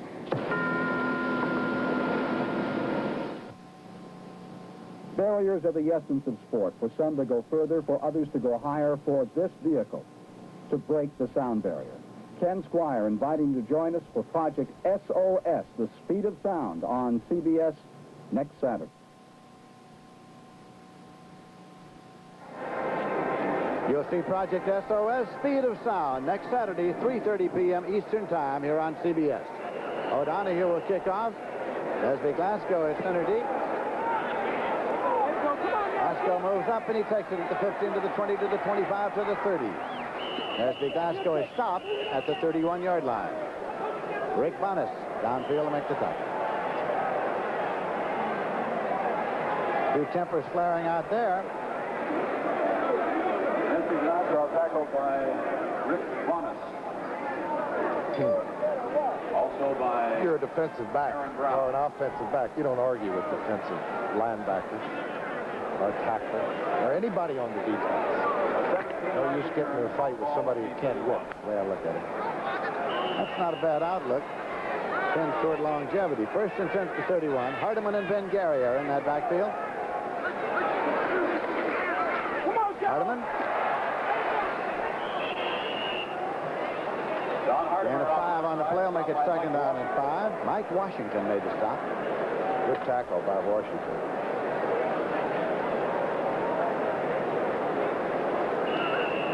Well, we got a report that Dan Pastorini, the great Oiler quarterback, has gone out with another rib injury, and I guess that's why Pittsburgh's just having an easy time with him. Score there is now 24-0 Pittsburgh over Houston. Greg Landry, the quarterback here. Well, he got it to Gary, but Gary was got at the 35-yard line. David Lewis is there for a loss of a yard. It'll be 3rd and 6. Good reaction that time by Greg Landry. I think a pitch was called around to the right side, and Landry, instead of pitching the football, he saw Gary was so close, he just went ahead and handed it to him. Broken play, but it could have been a fumble. David Lewis, one of the fine linebackers and one of many USC former players on the squad. As a matter of fact, in some quarters, Tampa Bay Buccaneers are known as USC Tampa Bay. Charlie and Gary are the running back split.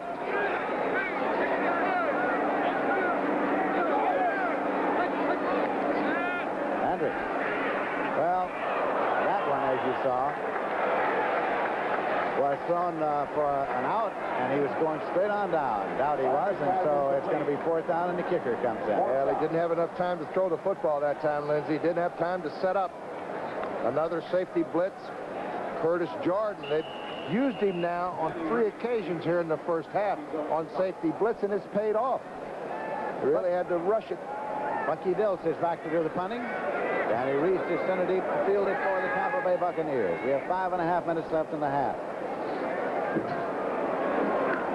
Left-footed. Beauty. Reese his feet. Gets it at the 16. 20. 25. 27. Nice return by Danny Leach. They've stopped. 49-yard punt. Well, the CBS Sports Spectacular is coming up next Saturday at 4:30 p.m. Eastern Time. Howard Davis against Termite Watkins. Well, we all know about Howard Davis, but this may be one of his toughest fights so far. Watkins is rated in the top 10, so it'll be interesting to watch. The Italian Grand Prix and the U.S. Amateur Roller Skating Championship also on the CBS Sports Spectacular. Next Saturday, 4:30. First and 10 at 27 for Tampa Bay. Doug Williams. Screen left. Eckwood has it. 35. And gets it up to the 40-yard line.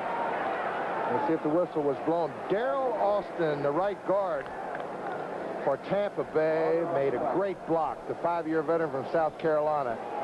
Let's watch Darrell Austin now. He'll be at number 69 if we can pick up his block around the left side. There it is, right here on the linebacker, Stan White. Great block.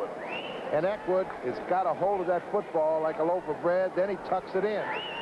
And they're trying just to, I guess, teach the rookie a lesson. You better hold on to the football. First and 10 at the 40-yard line. Penalty marker. Eckwood carries. No gain. Eckwood on the carry. Hernandez on the tackle. Flag on the play. Penalty to be checked out here.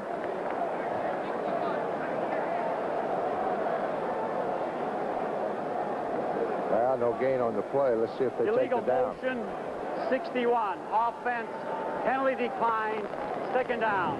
Greg Roberts. Penalties declined for the down count. 2nd and 10 at the 40-yard line.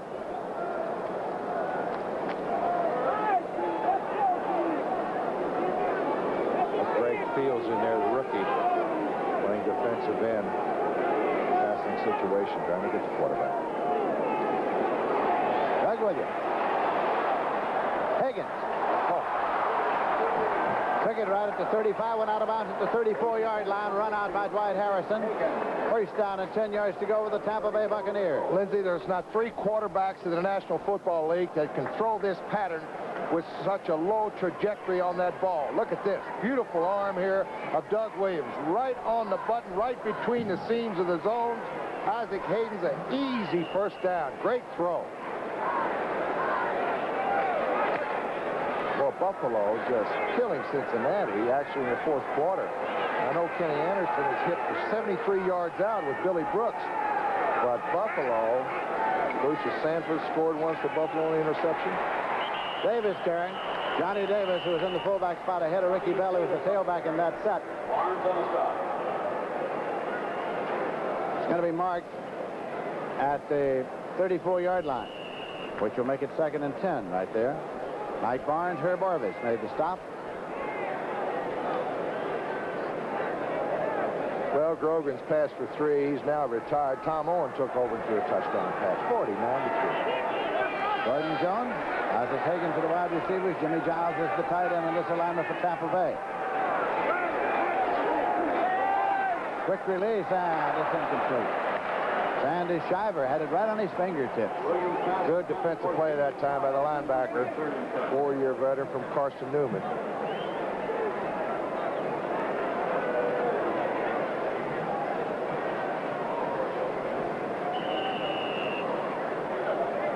feature. Stan White on the outside there. Number 54 calls the deflection. Sanders Shiver. We saw Steve Zabel come into that alignment as a linebacker. Joe Ehrman has come out now. 3rd down and 10 yards to go for Tampa Bay. They're double covering both the outside receivers, Vince. Eckwood. Closed off. Sandy Shiver was there. Jerry Eckwood carried. Shiver stopped by Barnes and Leary. Right at the 34-yard line where it is 4th and 10. 3 minutes, 14 seconds left to play in the first half. Baltimore is leading Tampa Bay 17-13. John McKay, the head coach in his 4th year with the Tampa Bay Buccaneers. And they're going to go for it on 4th and 10 here late in the quarter with the ball at the 34-yard line of Baltimore. Watch blitz. Here it comes. Safety blitz on the left side. Incomplete.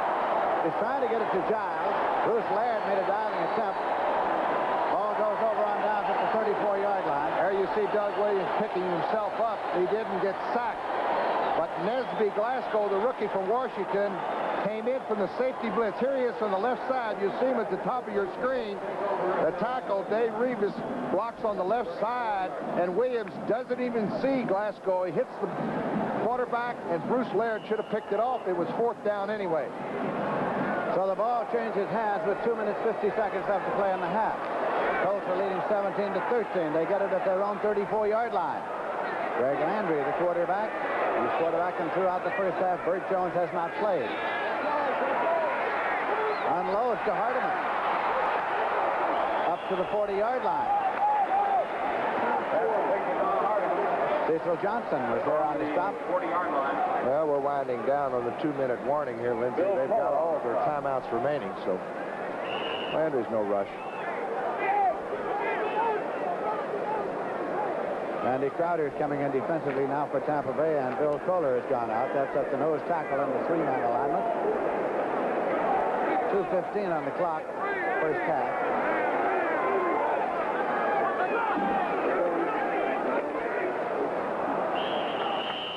And just about nothing. Gary carried, Ben Gary from the University of Southern Mississippi. Chambers, you see there on the bottom of the stack. Holders are reminded that the back-end ticket is good for a free winning. And there is the 2-minute warning. With 2 minutes remaining to be played in the first half, Baltimore is leading Tampa Bay by a score of 17-13. It's no secret that quality mechanics rely on quality parts. So when you see this sign in garages and service stations, you know the mechanics who work there care. Care enough about you to rely on Napa parts. Lots of Napa parts are better than your car's original parts. So for parts and service you can depend on, look for this Napa sign and the Napa mechanic. He cares. Napa. We help keep America moving. I can tell by the happy mood you're in, by that ever-widening grin. You look like you just heard from Dean Witter. At Dean Witter, your investment program is designed around you and no one else, so you can't help smiling when you hear from us. You look like you just heard from Dean Witter. You look like. Here at Memorial Stadium in Baltimore, we have 2 minutes left to play in the half. 17-13. Baltimore is leading, and the Colts have the ball 2nd and 4 at the 40-yard line. I beg your pardon, 3rd and 4, 40-yard line. Greg Landry brings them up. McCauley and Gary in that backfield. Landry. Gary on the same complete. 4th and 4, and the punting unit comes on. Dewey Selman dropping back. Flag down. We've had a few flags in the first half here. Pro Magazine, the official magazine of the National Football League, Tampa Bay will the stadium now. Get all the inside information about disregard this holding penalty, bringing it 4th down. holding. 57. Offense, penalty decline, 4th down. Ken Mendenhall, but the punting unit is on with the declination, and it's Bucky Dilts, the left footer in at a punt, and Danny Reese is dropped back center deep to field it for the Tampa Bay Buccaneers. 1:55 on the clock, remaining to be played in the first half.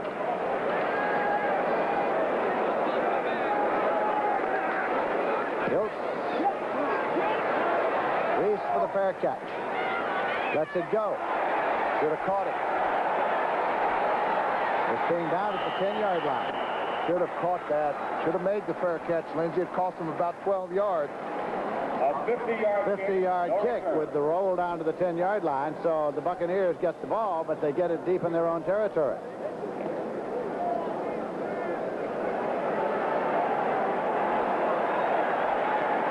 One minute, 43 seconds left to play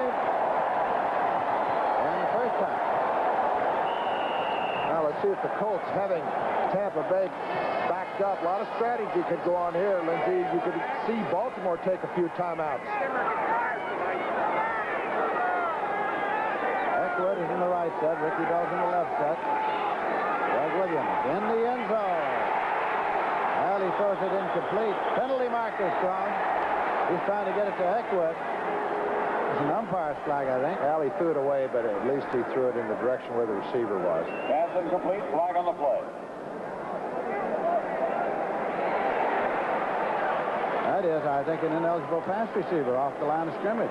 Cal Lepore will explain it to us in a moment. It's against Tampa Bay. I think you're exactly right, Lindsey. They had a screen call on the right side, and it was covered. And one alignment may have gone downfield. Player downfield. Number 50, offense. Penalty decline, 2nd down. The center downfield? That's Steve Wilson. He's in the screen, Lindsey, and it's really not the center's fault here because the screens are, they should be executed. He's not watching the pass. You can see him coming over to the right side, and he had turned upfield to make his block. Because of the delay and because of the misexecution of the screen pass, Wilson was downfield. 2nd and 10 at the 10. Eckwood out to the 24-yard line for a first down. Good run by Jerry Eckwood there. Gets Tampa Bay a little breathing room. I think he would have seen Baltimore take a quick timeout there if they stopped him at the line of scrimmage. How much is going to, Brucey? Now Tampa Bay takes the time. Tampa Bay takes the timeout. Clock says 1 minute, 21 seconds left to play. I like this thinking. They're taking a timeout like doing a 2-minute drill at their own 40 or 45-yard line. Don't see too many teams in the National Football League, Lindsey, using a timeout on their own 24-yard line. I like it. A guy like Williams, he can score from any spot. He's got that rifle arm. Strategy conference for the defense. A pretty good linebacker right there that headset on years ago, Maxie Bond.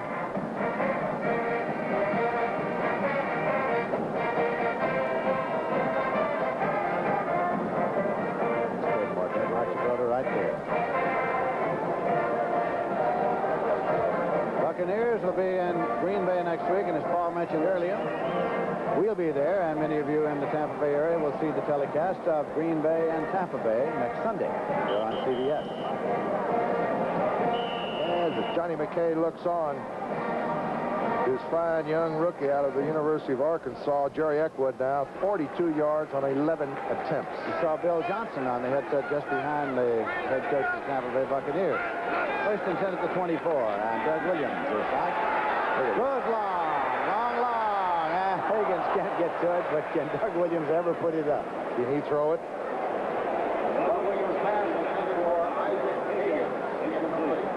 He must have threw that ball 70 yards, 75 yards. And he really didn't, no effort, use it all. It kind of fluttered a little bit. 2nd and 10 at the 24. Isaac Hagins had a step on Dwight Harrison over there. Hagins had him beat by about a step. They say he's a legitimate 9-2 or 9-3. Larry Mucker's wide right in this alignment. He better be fast at 5'9", 175 pounds. Penalty marker. Eckwood, I think, turned downfield. Mucker, incomplete. I think it'll be illegal motion.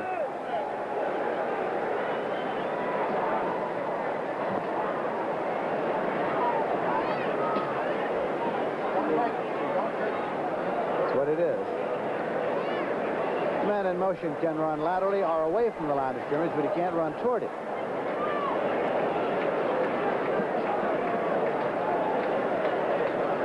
Illegal motion, 43. Offense, penalties decline, third down. 3rd and 10 at the 24. Well, they've pressured Doug Williams, but they haven't put him down on a sack. As I said earlier, probably the toughest quarterback in the league to sack. It's what they quick release. Only sacked 6 times last year. Mucker again comes to a wide right. Ricky Bell and Jerry Eckwood are the setbacks. Ricky Bell, fumble. Ball got away up at the 32-yard line. Freddie Cook's got it back. 1st and 10 for Baltimore at the Tampa Bay 32, and we have 1 minute 3 seconds on the clock. Lindsay, as a running back, this is the only thing that should be going through your mind right here is Ricky Bell. Hold on to the football. You do not fumble in this circumstance right here. And he just coughed it up very easily. And big number 72, defensive left end, Freddie Cook, has got it. Stan White stepped him. Fred Cook made the recovery. 1st and 10 now. At the Tampa Bay 32-yard line. Clock starts on the snap. 1:03 remaining in the first half. And we talk about the pressure. The offense for Tampa Bay has really put pressure on them. Screen left. Gary. Bill Kohler was there. Well, they're going to lose about 9 yards on this one. Poorly executed screen to the left side. They showed it right away, Lindsay. 2nd and 19 at the 41-yard line. And Landry can retreat. Leads this one. But it'll be marked at the 34. Taken by McCauley. Hit immediately by Richard Wood, former All-American linebacker at SC. And time is taken now with the Baltimore Colts stopping the clock. 30 seconds left. Well, they want to get a little bit closer. Tony Linhart has not kicked a 50-yard field goal in the National Football League yet. Players are only to be 3rd and 12 at the 34-yard line.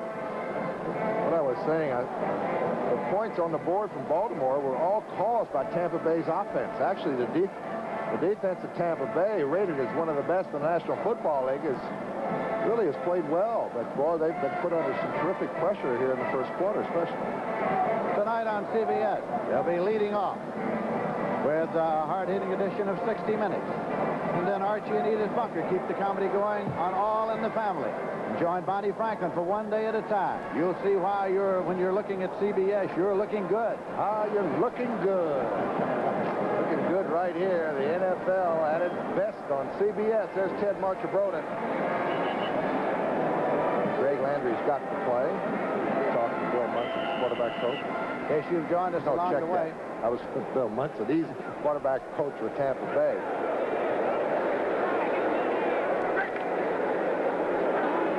Burt Jones has not played in this ball game today. 3rd down and 12.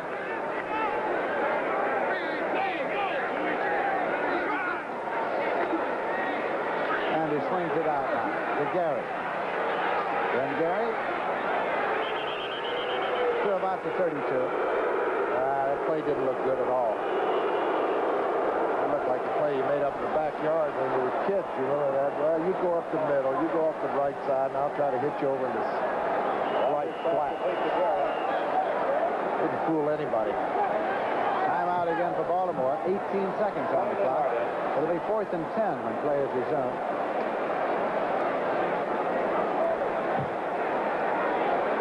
They just telegraphed this right away. Look how deep, of course, he tries to throw it. That's a lateral out there. If he hadn't caught the football, it would have been live. That's Ben Gary, the rookie.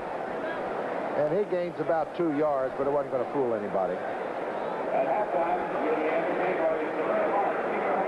18 seconds left in the first half here, and Baltimore is leading by a score of 17-13, having taken an early lead, and the Tampa Bay Buccaneers have been battling back. John McKay along the sideline. Had a great record, of course, as a collegiate coach, University of Southern California. After they won the Open at Tampa Bay, somebody said, how does it feel to be 1-0? He said, I've been there before. This is going to be a 49-yard field goal attempt. But the wind with him a little bit. Lenhart's kick is short. He hasn't kicked one that long. Over at the line of scrimmage. 13 seconds on the clock, and the line of scrimmage is at 32. Now let's see if number 12 throws the bomb. I would. Got time for maybe one, maybe two. And he's got the arm to drop back beyond that 25-yard stripe and let it fly, Lindsay. Well, it's a lot easier to throw it from the broadcasting booth. I know it. First and 10, 32-yard line. Doug Williams waiting for the snap. Drops back. And he goes. Incomplete. Morris Owens down the sideline. Second and 10 at the 32. 7 seconds on the clock.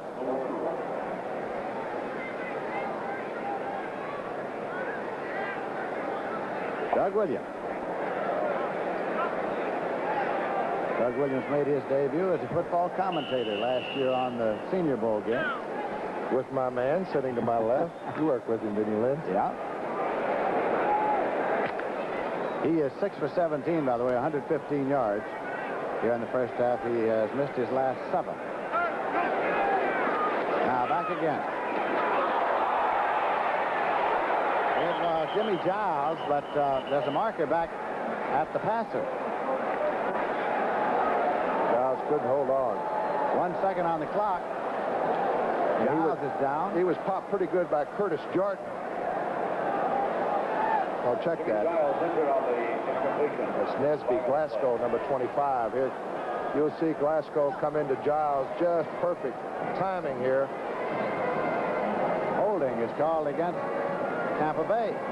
Here it is. Giles goes up high, and what a tackle right there by Nesby Glasgow, the rookie from Washington. Knocked the wind out of him, I think. Holding penalty is being marked off. Check on the penalties, but I think Tampa Bay has penalized over 100 yards here in the first half.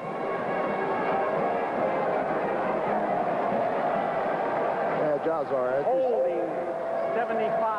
Offense, second down. Dave Revis on the left side, the big 6'5", 265-pound offensive left tackle. Second down.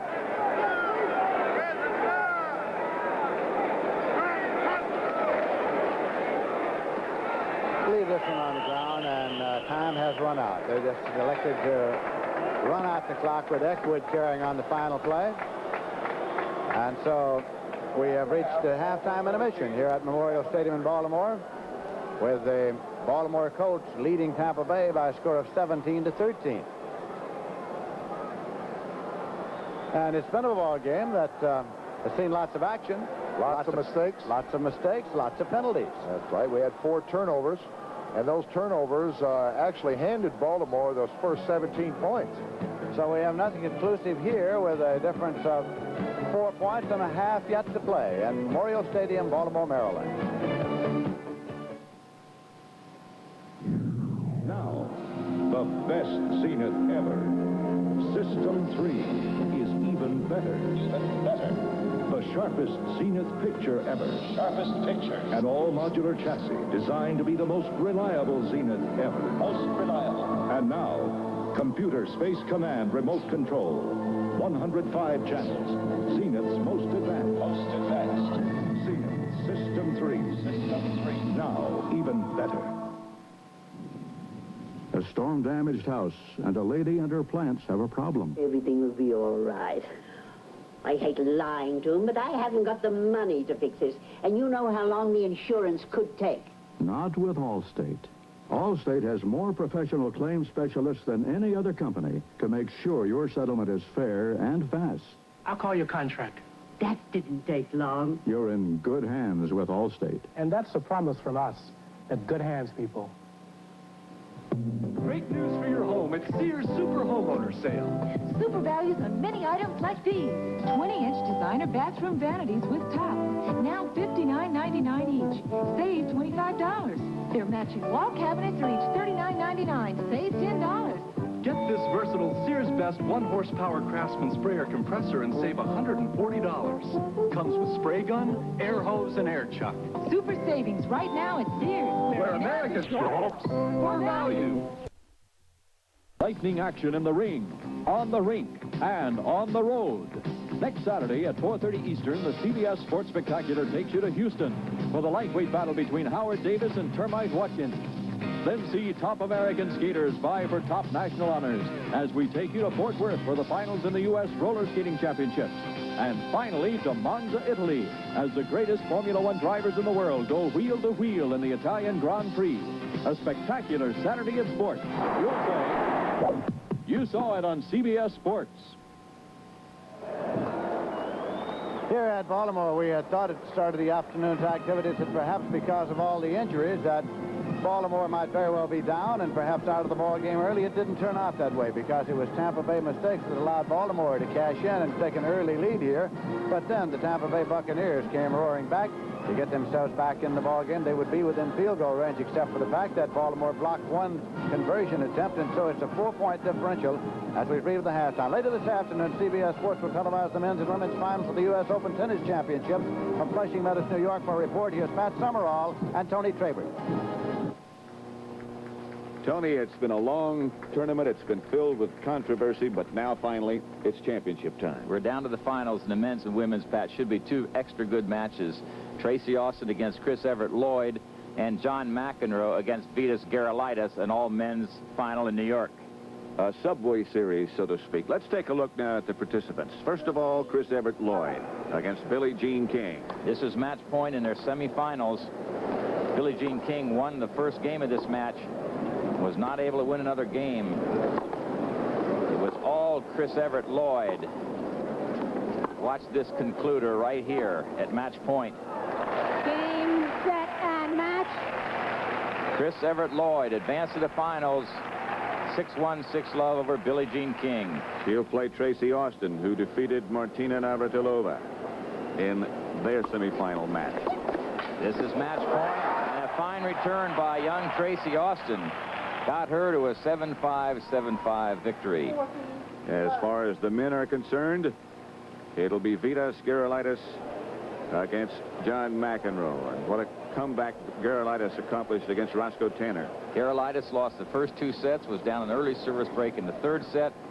He came back to win the third in a tiebreaker, won the fourth 6-3, and then the fifth 6-3, and Gerulaitis has advanced to the finals. His opponent will be John McEnroe, who had a rather much easier time, I guess you would say, with Jimmy Connor. McEnroe seemed to be pretty much in control, won the first set 6-3. The second 6-3 was serving for the match at 5-3 in the third, but Connors fought his way back to get even at 5-all. And McEnroe wins 7-5 in the third, and he advances to the finals.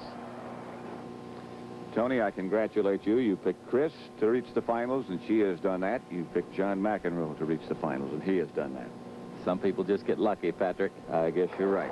We'll be on after football. Now let's get back to the NFL action.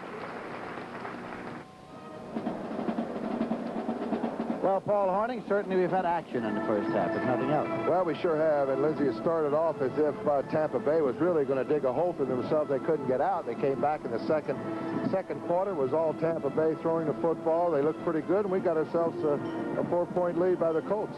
Well, we do, and we got the promise of an interesting second half here because of the fact the way the first half went with Baltimore getting out front, Tampa Bay coming back, so they just about evened it up until we were ready to go all over again. We sure do. I think Ted Marchibro, the head coach of the Baltimore Colts, has got to feel very pleased with his troops at halftime, Lindsay, with all the injuries and the 6 guys who usually start for the Baltimore Colts, and especially their great quarterback, Burt Jones, who's not played and will not play unless something happens to Greg Landry.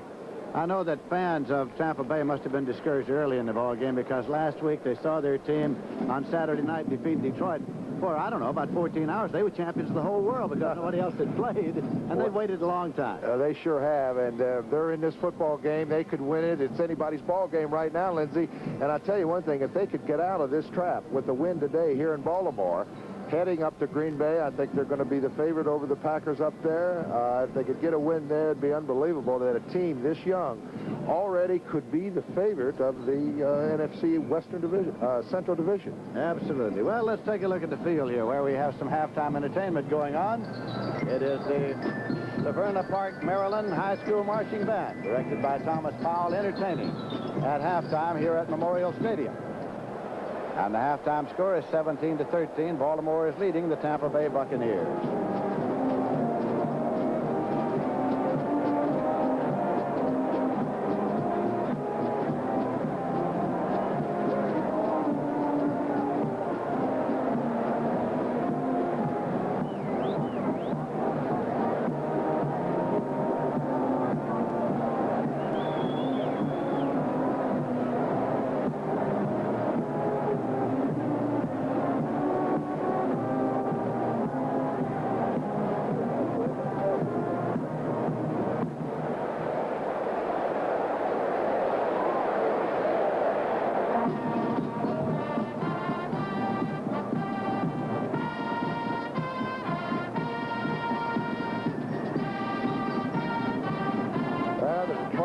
Have come back. They only trail the Washington Redskins now by 3 points in the fourth quarter.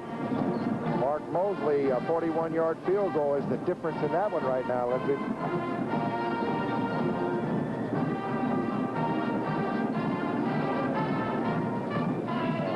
Walter Payton, I know, scored from 45 yards out.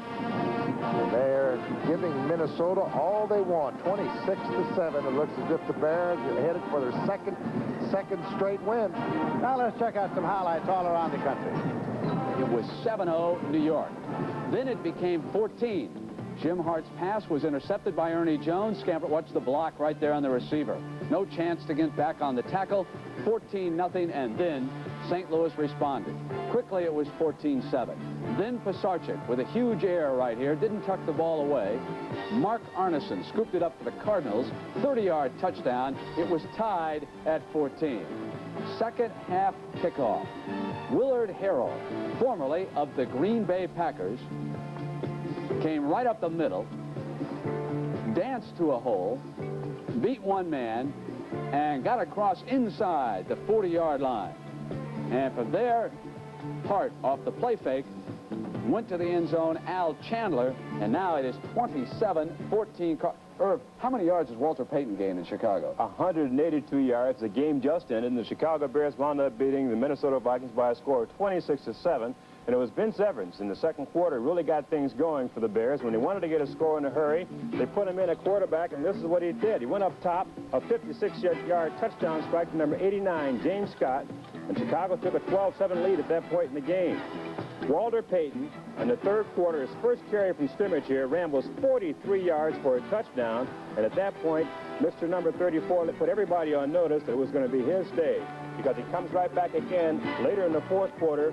Payton does it again, this time from 10 yards, from 27 yards out, touchdown in Chicago, a one-sided win, 26-7. And what? Stay tuned as the NFL Today continues after this word from your local station. What happened to Freddie Prinze? Was it too much too soon or too little too long? Can you hear the laughter? The CBS Tuesday night movie at 9, 8 Central and Mountain. This is CBS. Has good news for savers and mortgage customers. Regular savings now earn 5.5% annual interest, compounded daily. And there's a new mortgage loan called a variable rate mortgage, with a fluctuating interest rate that's offered below fixed mortgage loan rates. Ask about the new savings interest and variable rate mortgages at Freedom Federal. You're free.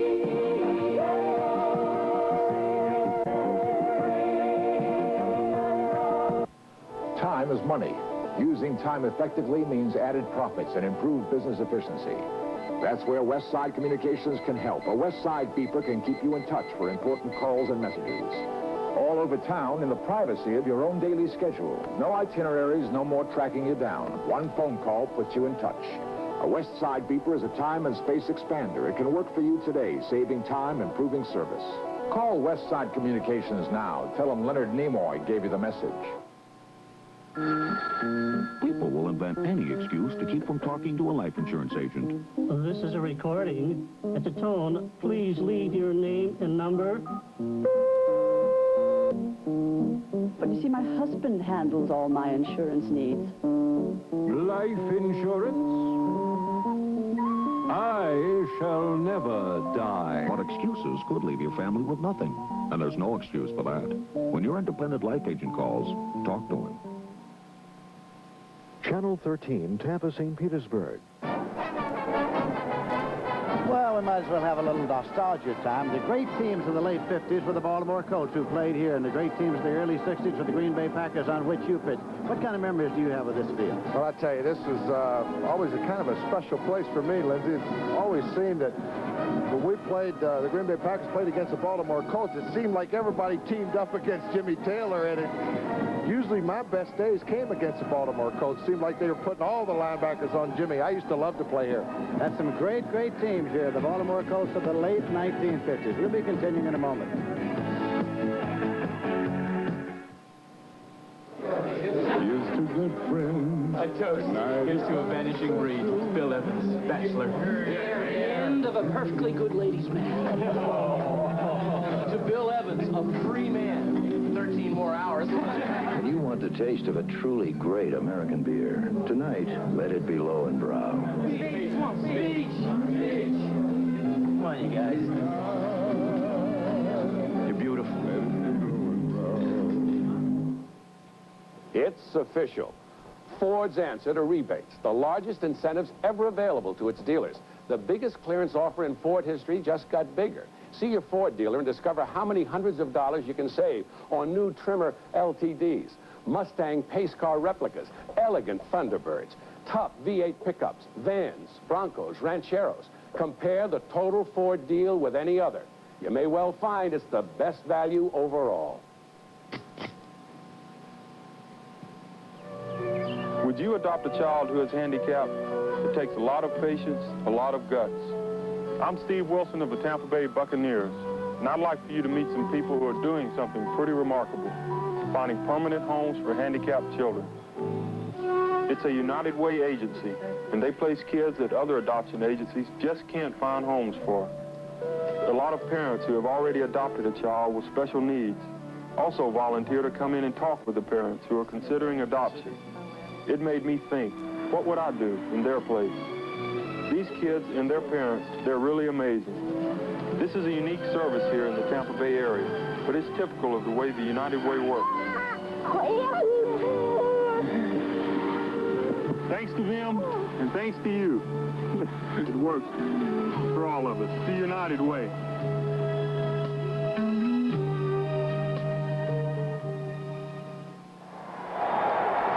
The preceding announcement was brought to you as a public service for the National Football League.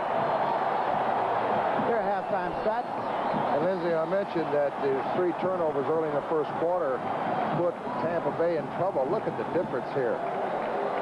Tampa Bay has 189 total yards. Baltimore only has 62, but they have control of the football game by 4 points. And those turnovers just gave Baltimore great field position. Yards passing, you see Doug Williams 115 yards. Baltimore only 38, only 45 yards rushing to Tampa Bay 74.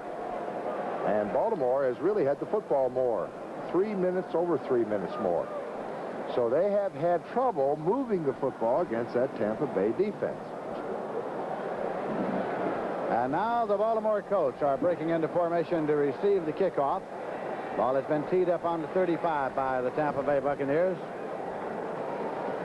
Nesby Glasgow is going back deep, as you see Roger Carr talking to Ted Marchibroda. Roger Carr did not start today's ball game because of a thigh injury.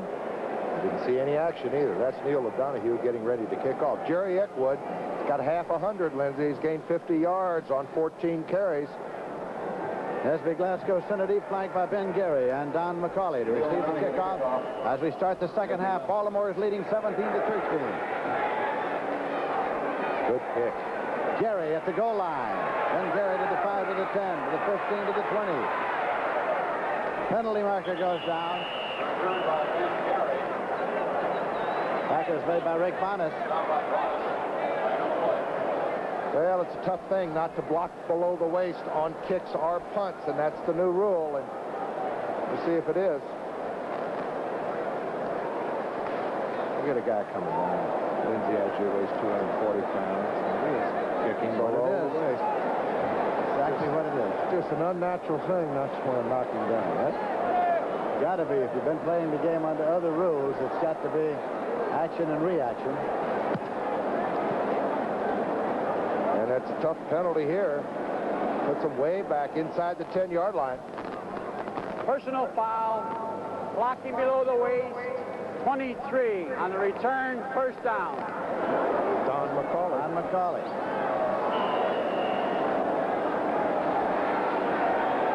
First down and 10 yards to go.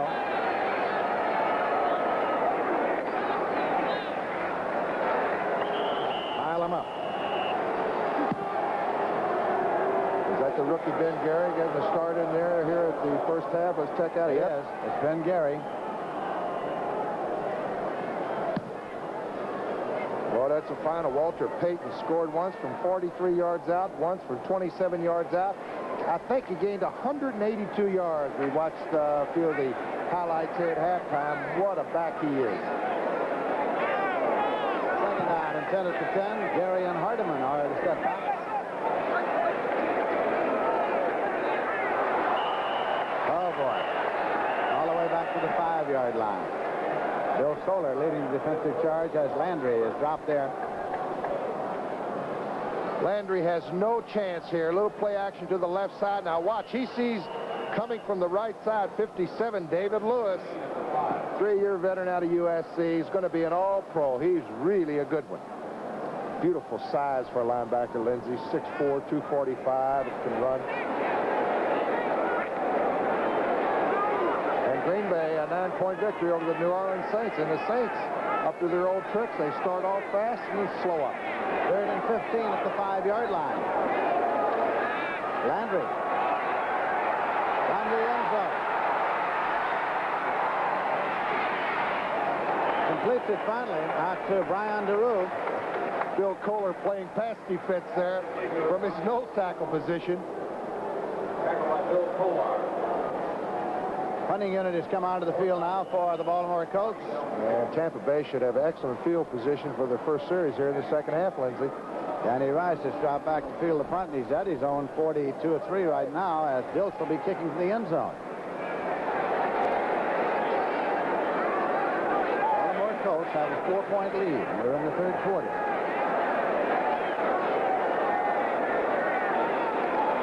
Lucky Dilts. Done a nice job. Danny Reese at the 46 to the 50. Crossing the Baltimore territory at the 45-yard line. It's 1st and 10. Ben Mendenhall made a stop.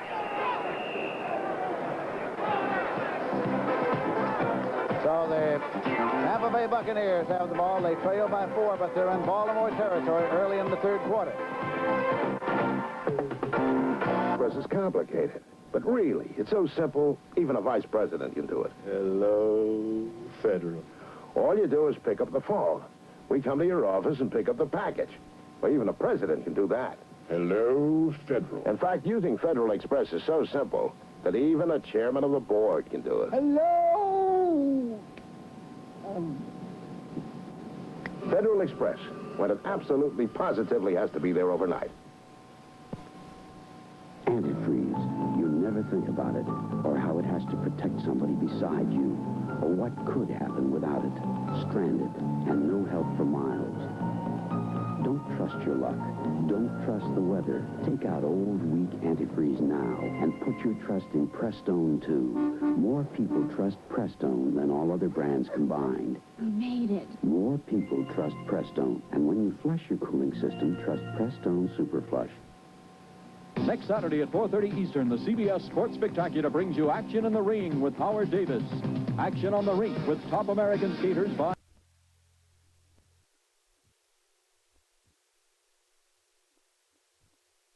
With supermarket total cost. Now, that won't make your groceries cheap to buy, but it is assurance that when you do your weekly shopping at Cash and Carry, you're saving as much as you can on your family's food bill. On your normal weekly list of 20 or more items and at least $15, if you can find comparable items for less anywhere else, just tell us where, the cost, and bring your Cash and Carry receipt. We'll refund double the difference. Tell a friend. Cash and Carry, tell a friend. Now at Ace, never before. Peak antifreeze coolant, $3.25 a gallon. Plus, with the purchase of any Peak product, this official picture of the 1979 Buccaneers swashbucklers. It's free, plus 16 pairs of free tickets to the Bucs Los Angeles Rams game September 23rd. Just register. There's no purchase necessary. Winners at every Ace store. Find out just how easy it can be with auto parts from auto people at ACP. Auto parts. Channel 13, Tampa, St. Petersburg. This is Lindsey Nelson with Paul Horning at Memorial Stadium in Baltimore, where the Colts have a 4-point lead as we start playing the fourth quarter. 2nd and 9, they have it at their own 40-yard line. Hardeman and McCauley have a setback. Greg Landry drops back. Incomplete, intended for Brian DeRue. Landry now 15 out of 25 for only 89 yards. Most of the completions going short. Cleveland has added a touchdown, a 17-yard pass from Brian Sight to Reggie Rucker. Don Cocker off the field goal. 10-0 lead. 3rd down play coming now for the Colts. Hardeman and McCauley.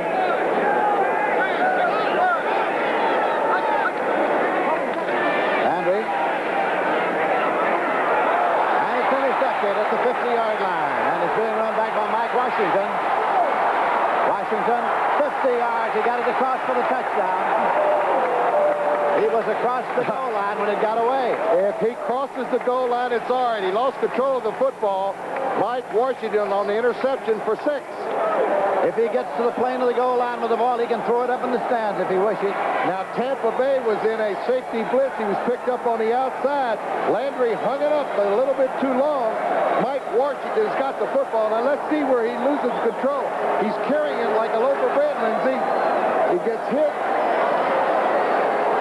I don't know. I don't think he was past that goal line. I don't know if he was either. I saw the official signal at that moment indicating touchdown, but I'm with you. I'm not at all sure he was at the goal line. It would have been a touchback. It would have been. Here it is again. Chris Erskine's got it right on the numbers here. Let's see if he gets to the goal line. He must get it to the goal line. Put the ball away, for heaven's sake. Here it is. There's the 5-yard line right there. Now there's Landry grabs the football, and he did not have control of the football. Landry grabbed his arm, and he lost control of it. They're going to give him 6.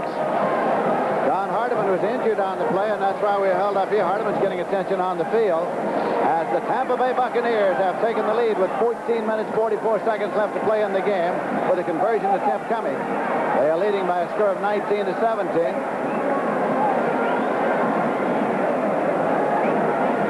Replay from a different angle here. Landry trying to square out. Safety blitz was picked up. He just hung it up there a little bit too long. Tried to hit Glenn Dowdy. Now watch Mike Washington. Now the first thing he's doing wrong, as everybody knows, he's carrying the football out very loose. Anybody could hit his arm and it's over with. Now watch Landry. Here comes the right arm. Now he lost control of the football about the 2-yard line. It goes out of the end zone. That would have been ruled a touchback, right? That's, if he loses control before he gets there and it goes into the end zone with his impetus, it is in fact a touchback. But the official, who was right down there at the time, signaled touchdown. It's about the time he crossed. The officials in a little conclave, a little talk of their own over there, as we have some time here. They're sort of talking things over, and Washington along the sideline, of course, gets a touchdown on the interception and the run back. Oh, it's tough. I tell you, folks, the jobs that those men have have right there in the striped shirts might be the toughest job in all of American sport. You don't have to guess what the subject of that conversation is.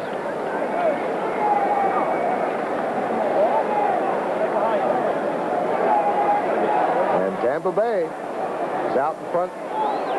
Extra point coming. I tell you, that extra point that was blocked still looms big in this football game. Neil O'Donoghue with Tom Blanchard holding.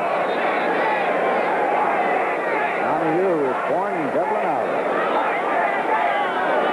And now Marchibroda wants a little word with Cal Lepore,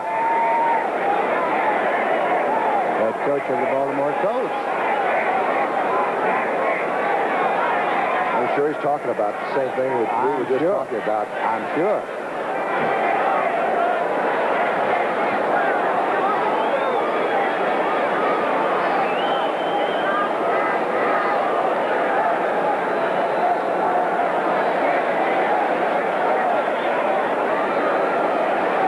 Sometimes it'd be good if we could have the microphone on and something like that. And then again, we'd lose the license. Then that's exactly what I was going to say. Then you wouldn't see the rest of the game, too. Conversion attempt coming here.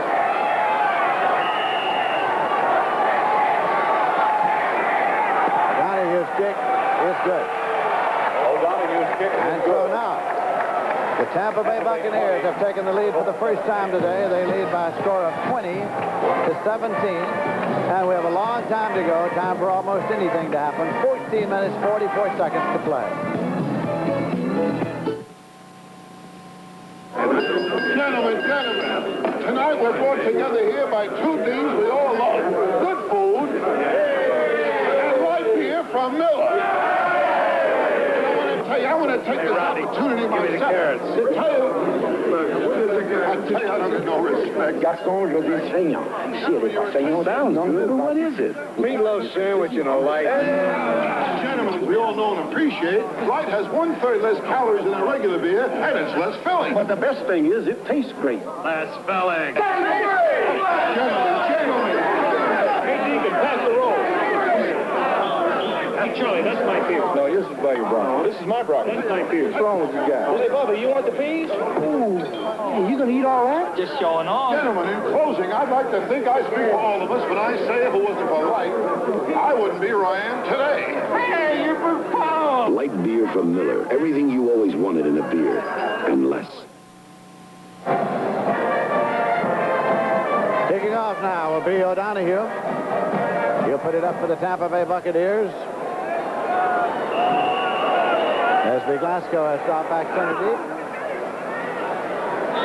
Glasgow at the 4-yard line, to the 5, to the 10, to the 15, to the 20, and stop at the 24-yard line.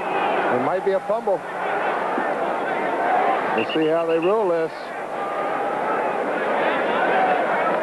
Might lost control of it. At least that's what some of the Tampa Bay Buccaneers were saying. But nope, it's Colt football.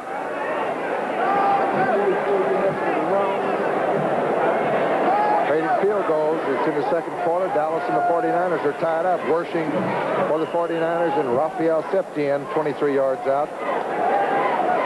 10-0. Sipe a touchdown pass, Cock off the field goal. Cleveland 10-0 over Kansas City. Hardeman and Don McCauley are the setbacks now for Landry. Hardeman slices up to the 27-yard line for 3. It'll be second down, 7 yards to go. Richard Wood made the tackle.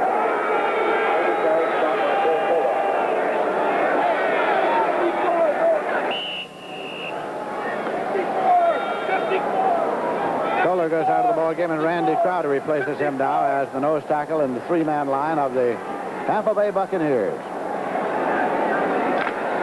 Well, Oakland's going to have to do it again. They got behind in their first game. San Diego, 2 touchdown passes from Dan Fouts.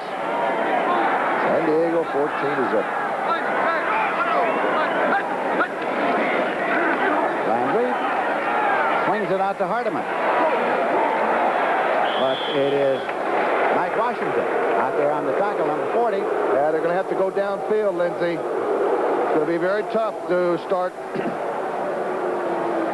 throwing the ball in the flat with the way these linebackers and defensive secondary react to the football. They've got awful quick linebackers.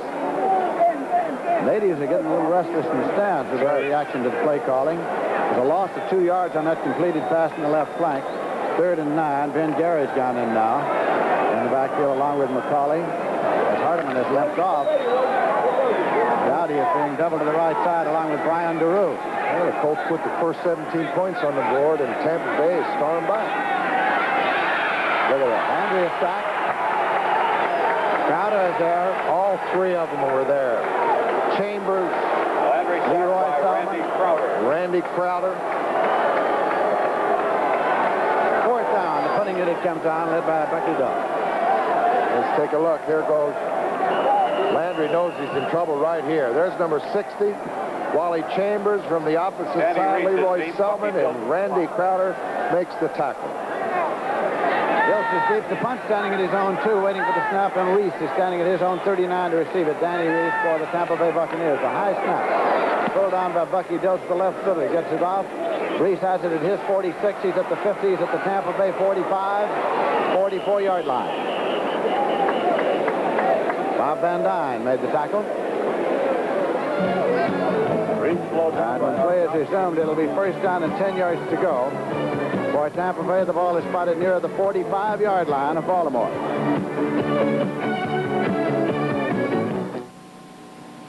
I never worry about what brand name part my mechanic puts on my car. That doesn't make me a bad guy. I go to a professional mechanic I can trust, so I trust the parts he uses. He uses Mopar. It means nothing to me, but it means a lot to him. Mopar fits all American-made cars, foreign cars too, and they're used by professional mechanics all over the world. If the professional trusts Mopar, I trust Mopar. Does he make me happy? He makes it his business. Trust your car to Mopar. Radio Shack has slashed the price on one of our top-of-the-line stereo systems.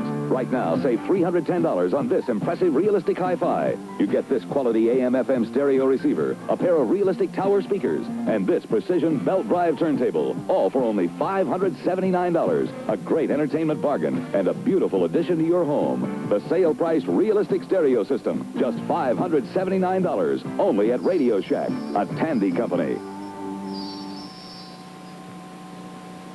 Next Saturday at 4:30 Eastern, the CBS Sports Spectacular brings you Action in the Ring with Howard Davis. Action on the rink with top American skaters vying for national honors. Action on the road with the Italian Grand Prix. You'll say, you saw it on CBS Sports. CBS Sports Spectacular next Saturday, 4:30 p.m. Eastern Time, right here on CBS. 1st down, 10 yards to go. Tampa Bay at the Baltimore 45-yard line. 12:36 to play. Gary Eckwood. The U.S. Open Tennis Championship, the finals coming up now, right after the completion of this football telecast. Chrissy Everett leads Tracy Austin in the first set 3-2. Right after CBS, we'll be going to New York. Pat Summerall, Tony Trabert. All-American final. Chrissy Everett, Lloyd, Tracy Austin, John McEnroe, Vitas Gerulaitis. 2nd and 9 at the 44-yard line. Bell and Eckwood are the setback. Doug Williams.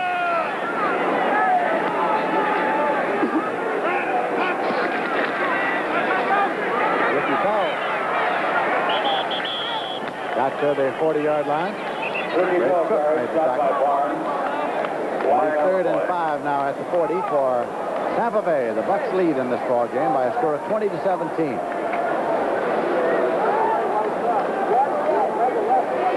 Penalty marker on the play, and Williams is being consulted. Cal Lepore, the referee. Marks off against the Baltimore Colts down to the 39-yard line.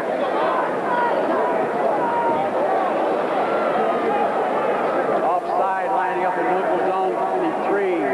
Defense, 2nd down. I guess that was Stan White, the linebacker, 53. Did he say 53 or 73? Or 62. Well, that's one of each. Mike Barnes was 63. 2nd down and 4 at the 39.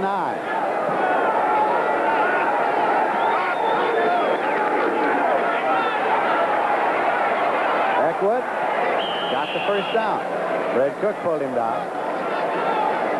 Oh, maybe he didn't. The man with the stick was getting out of the way. No, he spotted him, so he didn't get the 1st down. at the 37-yard line. Got a good block by Greg Roberts, the rookie guard from Oklahoma. Third down and a long 2 here.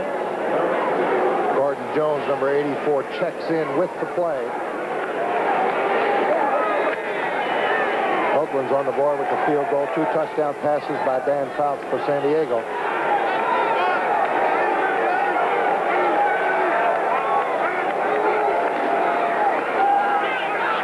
Oh, he's gone. And he's gone. And back in for a touchdown. Gordon Jones. While backward the defender. Gordon Jones took it in for the Tampa Bay Buccaneers. A 37-yard touchdown pass. Well, I think it's the best play in football, Lindsey. 3rd and 1 to throw the football long. Everybody can be suckered with that play action. It wasn't that good a fake. But Gordon Jones with his great speed, the good quick release of Doug Williams, he just beats everybody. Number 44 was Lyle Blackwood. Now, that was not his man on coverage. He came from the offside. So it's 26-17, a conversion attempt coming now for the Tampa Bay Buccaneers, and Neil O'Donoghue is in there to try it. Langford will hold for it.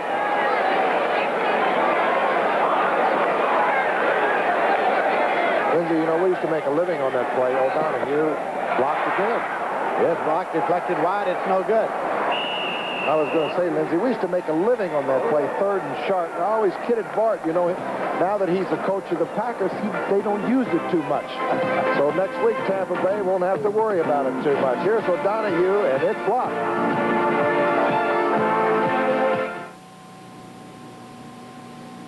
Boy, did I save money on this hat. Yeah? We smart shoppers compare prices. Wish we could do that with our homeowners insurance. Compare with Allstate. Compare? Bring in your homeowner's policy and compare rates. Odds are Allstate might save you some money.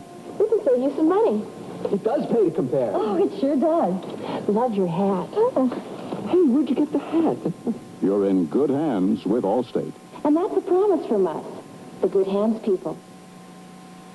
Nancy Hamilton will cross our path 8 times today. We're S-Mark. We own the companies that supply her peanut butter and turkeys, rubber gloves, and baby nursers, fertilizer, oil filters and motor oil, gasoline. We're S-Mark, a big company with a big stake in Nancy Hamilton and in you. Neil O'Donoghue will kick off now. SB Glasgow is center deep. Gary has it. Ben Gary at the 6 to the 10 to the 15 to the 20, and Gary gets across the 25-yard line. Here's another look at that 3rd and short. Now watch the play action. Everybody, even number 40, is coming from the outside. That's Bruce Laird, the safety man. Gordon Jones goes right down. Now, the number 44 is Lyle Blackwood. He had to come from the far side, Lindsey. That's how wide open Gordon Jones was. 20-yard receive. First down, 10 yards to go for Baltimore. The Colts have the ball at their own 27-yard line as Greg Landry brings them up. McCauley and Hardiman are the setbacks. Landry. Guru. Penalty marker thrown back at the line of scrimmage, and it's at the 38-yard line where DeRue took it, hit by Jarvis White. Probably holding against Baltimore. That's just what it is. The ball's caught and he's short.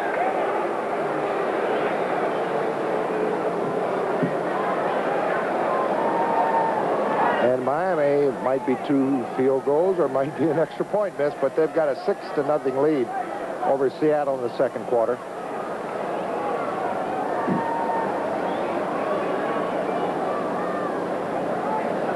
Ten-yard penalty puts the ball back to 17, makes it 1st and 20. Holding 64. Offense, 1st down. David Taylor.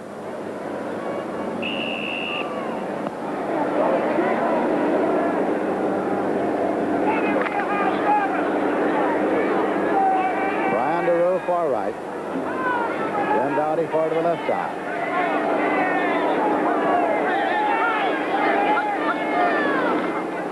Greg Landry. And it's complete to McCauley. And Don McCauley goes out of bounds. As he got it to the 32, Jarvis White ran him out. Taken out of bounds by Jarvis White. An update, U.S. Open tennis following immediately on CBS. Chris Everett Lloyd 4, Tracy Austin 4. Oh, that's going to be a great match. 16 years old, Tracy Austin. Second on, about 5 yards to go at the 32.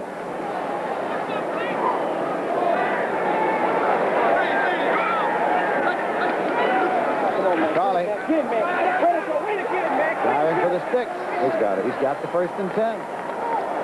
Well, they moved him out on the left side that time, Lindsey. Good blocking over there. Bert Jones along the sideline, and he has watched this game from the sidelines today. He has a right shoulder injury.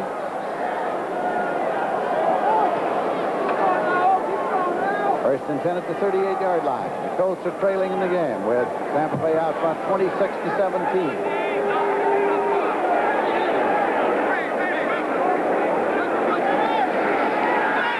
Landry. Selman. Leroy Selman. Leroy Selman.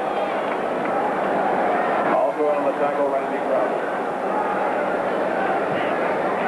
69, Wade Griffin, the left tackle, just having his hands full over there with Leroy Selman. Just a little bit too quick. On to 11. 2nd and 21 at the 27. There you go, Tampa Bay. 6 sacks today. 2nd and 21 at the 27-yard line.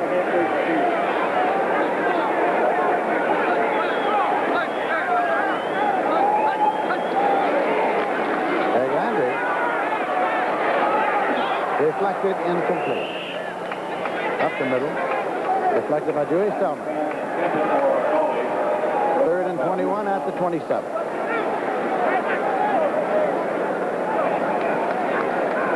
Roger Carr hasn't seen any action today. Ken Huff, fine right guard of the Colts, has been out.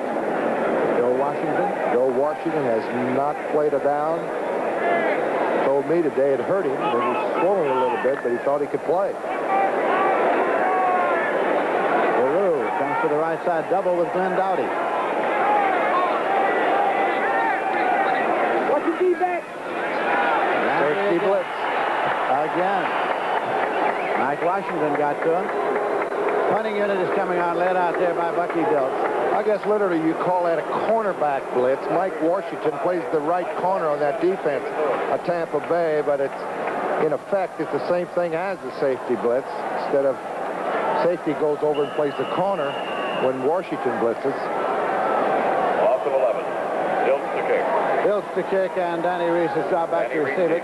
Reese is standing on his own 40-yard line for the Tampa Bay Buccaneers, who figure to get good field position once again out of this exchange.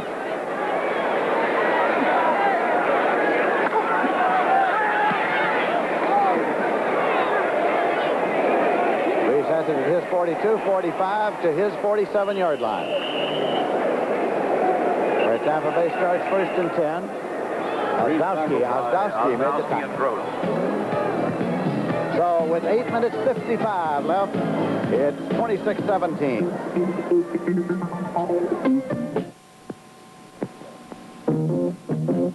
Some guys never learn. They're still taking it on the chin. Gotcha.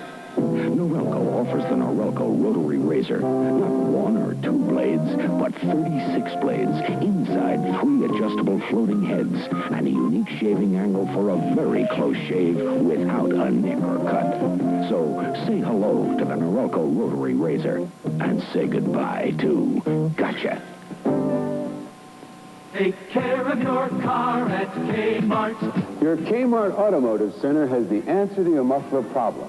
The zinc-coated, double-wrapped Kmart Arrestor muffler. Have it installed by Kmart, and if anything goes wrong, they'll replace it free as long as you own your American-made car. The Arrestor. Zinc-coated and double-wrapped like the best.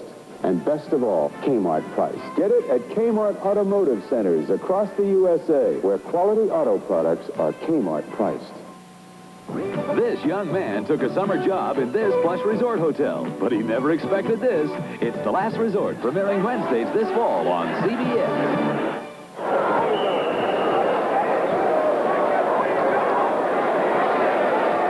and 10 for Tampa Bay at their own 47. Doug Williams has thrown 21 passes, completed 10, 182 yards and 2 touchdowns. He's sending Morris Owens far to the left side. He's got Johnny Davis and Jerry Eckwood as the setbacks in an I formation.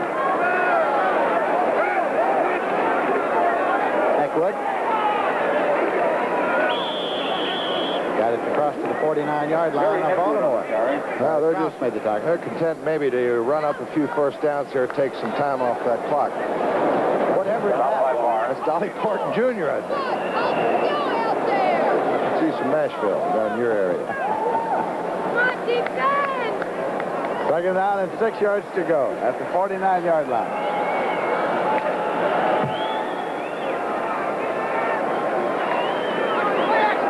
Morris Owens again to the left side.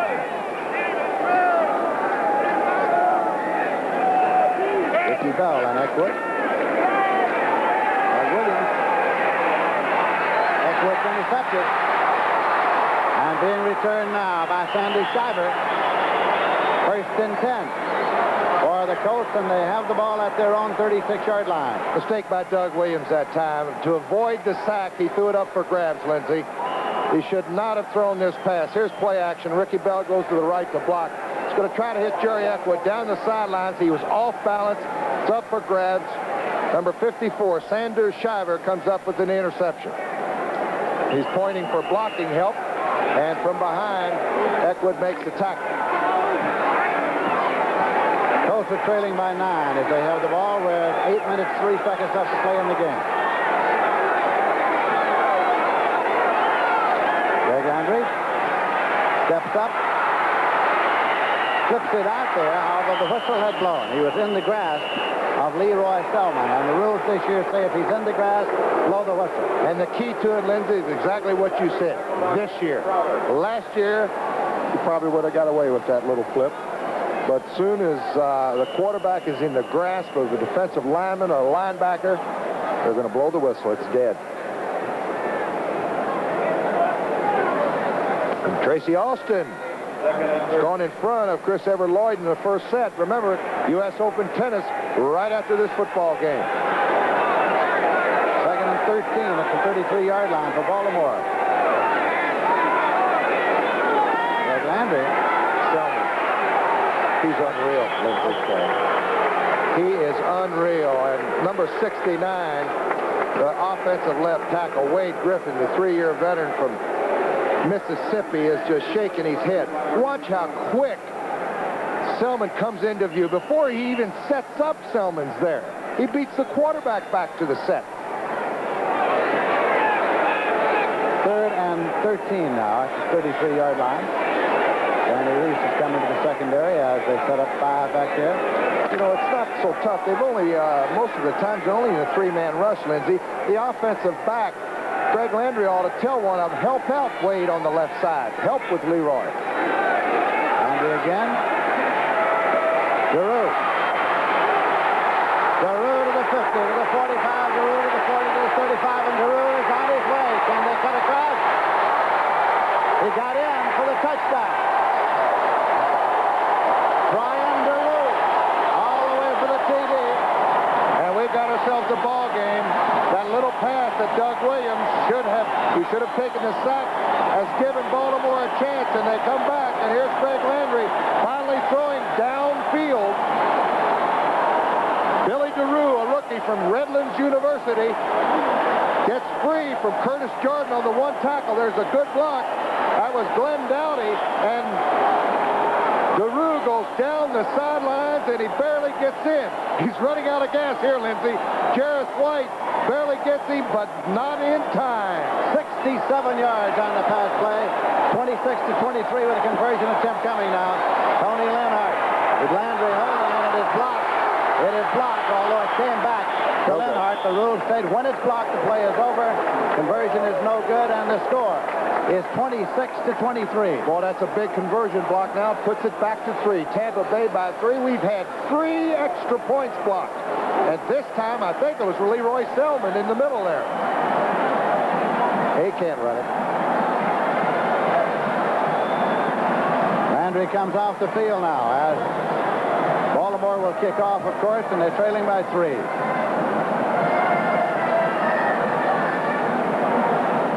U.S. Open Tennis Championships. Tracy Austin broke serve of Chris Everett Lloyd here in the first set. Remember, we're going right up to New York to give you a great view of the U.S. Open Tennis Championships. And Tracy Austin, the little 16-year-old, is giving Chris Everett all she wants right now in that first set. Tony Leonard will kick it off now for the Baltimore Colts. And I guess speaking from the male point of view, too, I think John McEnroe is playing Venus Gerulaitis also.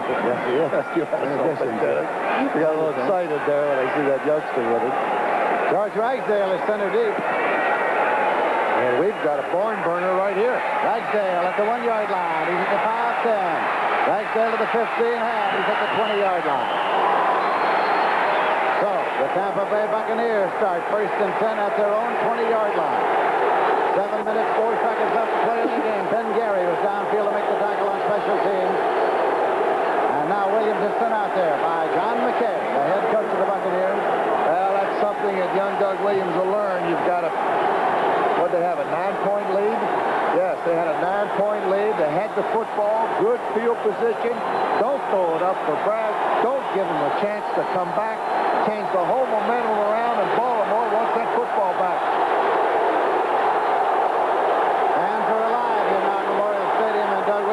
Can't hear the snap. So Cal Laporte pulls him down and is whispering something into his ear. You know what he's saying? If you can, Doug, get the first play off.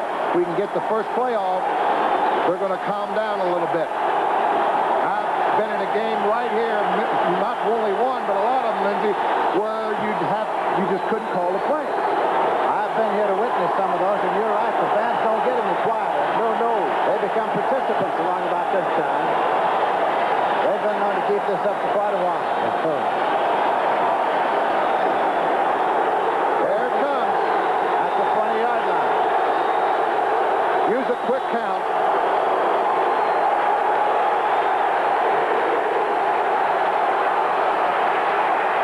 This is Eckwood, Gary Eckwood.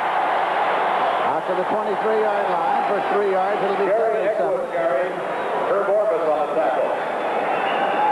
All Tampa Bay had to do in their last possession, Lindsay, was make a couple of first downs. Maybe possibly a field goal, and it probably would have been over. But right now we've got, well, going right down to the wire. Baltimore's going to get their hands on that football again.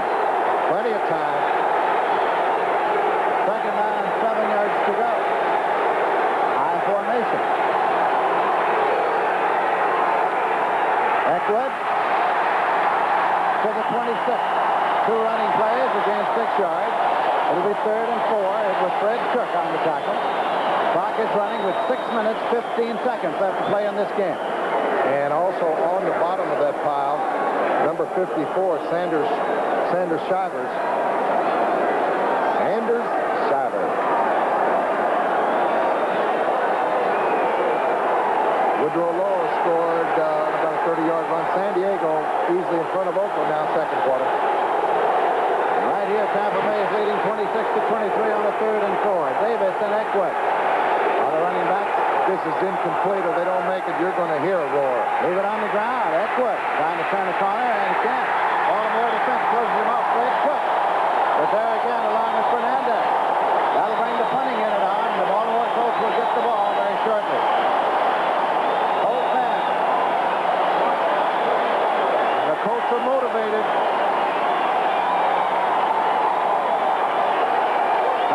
Back to do the punting. Glasgow has retreated to his 34-yard line to receive it for Baltimore. If they go for the block, Lindsay, they got 10 men up on that line of scrimmage. They're going for the block. Here they come. Got it off. Glasgow moves up, cross for a fair catch, and makes it. His own man was underneath him. So it'll be put in play 1st and 10 at his 44-yard line. That came within an eyelash of being blocked.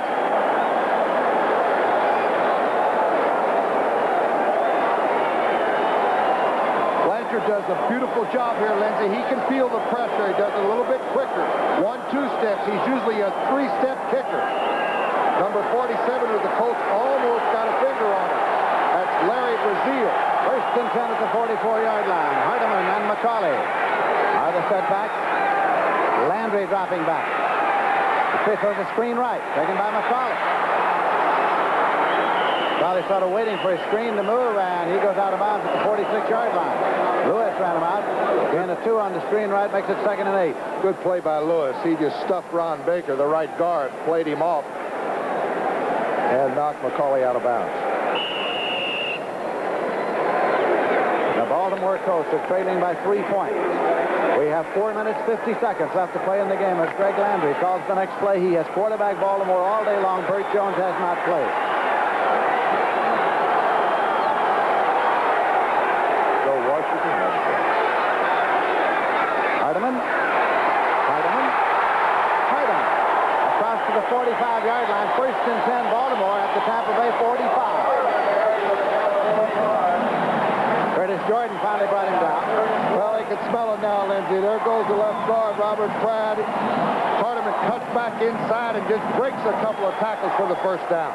Good running by Don Hardeman. Landry has 19 out of 32 for 171 yards, 2 touchdowns, 2 interceptions.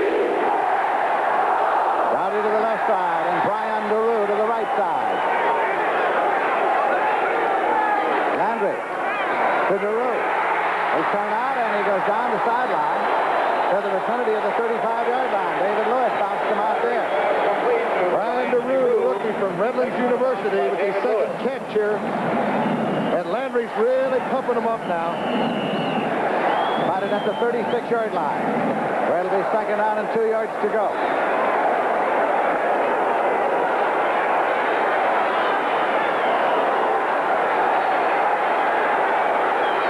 Landry's got to keep in mind to get off the football in a hurry. Don't want any sacks under this situation, Lindsey, when it's a passing. Hardeman's got the 1st down. And he's all the way to the 30-yard line. Jarris White made the tackle. But the Baltimore Colts are moving the ball now against the Tampa Bay defense. Keep in mind that Baltimore is trailing by 3. Well, the running attack for about 3 quarters was kind of dormant, Lindsey. They weren't making too many yards, and now they've just knocking it right down Tampa Bay's throat. 3 minutes, 40 seconds left to play in this game.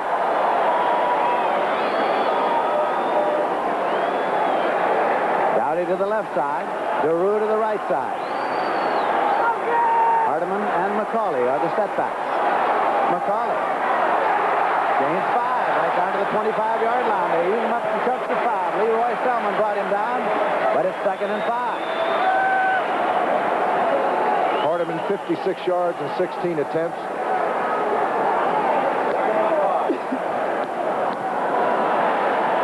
Baltimore Colts in possession as the clock is moving down toward the 2-minute warning. We now have exactly 2 minutes, 59 seconds left to play in this game. 2nd down and 5 yards to go. Hardeman moves to the 24-yard line. Randy Crowder made the tackle. So it's going to be 3rd and 4. There's 24. I was going to say a long 3, and it's exactly right, Lindsey. About 4 yards to go. They need a better part of 3. Let's see where they're marking. Yep. 4 yards for the 1st down. They got Tony Linhart. They're bringing Ben Gary in there now. He's a 209-pounder. They've been bringing him in on short yardage. Clock is running with 2 minutes, 20 seconds left to play in the game. You think those 2 extra points, Neil O'Donoghue, that was blocked. It's a big difference in this football game right now. You bet. And even Baltimore had 1 block. McCauley and Gary. And Landry's back to throw. Over the middle and is taken by Gary. 1st and 10 at the 19-yard line. And we have reached the 2-minute warning with the ball at the 19-yard line. 1st down and 10 yards to go for Baltimore. So the automatic timeout that comes with the 2-minute warning. Baltimore trails by 3. They have it 1st and 10 at the Tampa 19. It's official. Ford's answer to rebates, the largest incentives ever available to its dealers. The biggest clearance offer in Ford history just got bigger. See your Ford dealer and discover how many hundreds of dollars you can save on new trimmer LTDs, Mustang pace car replicas, elegant Thunderbirds, top V8 pickups, vans, Broncos, Rancheros. Compare the total Ford deal with any other. You may well find it's the best value overall. You know, trying to run a Major League Baseball club isn't all fun and games. The pressure's always on. And for guys like us, there's no off-season. So when you wheel and deal as much as we do, you can't afford to get filled up. That's why we drink light beer from Miller. It's got a third less calories than their regular beer, and it tastes great, too. How about the trade? How about throwing in Bud Harrelson? Let's see, Bud Harrelson, Gates Brown, and Mudcat Grant. Right, the 2 Blue Powells and a Ferris Payne. Light beer from Miller. Everything you always wanted in a beer, and less. I want a Frank Malzone. This is Lindsey Nelson with Paul Horning in Baltimore. John McKay looks on. Landry for Baltimore has attempted 34, completed 21 for 186 yards. Landry has completed 4 straight in this drive. Remember, U.S. Open tennis coming right up. Tracy Austin, holy mackerel, won the first set, leads 3-0 in the second set. First and 10 of the 19 for the Baltimore Colts, who trail by 3 points. Landry, short drop, and puts it up long to DeRue. And it is incomplete. Almost intercepted by Jarris White in the end zone. It would have been a touchback had he done that. Landry was pretty lucky then. It was almost a desperation throw into the end zone. Jarris White, they had him double covered back there. I think it's in the game of inches. Here's the play action again. He's got to really throw in a hurry here. Well, he really didn't have to throw in a hurry. I thought he was pressured. Jarris White had a chance for the interception. It would have been a great interception, but it did hit his hands. Now, thanks to spotter Ron Thomas, statistician John Schneider for their work here today. It is 2nd down and 10 at the 19 for Baltimore. Wide receivers left and right. Safety blitz. Here it comes.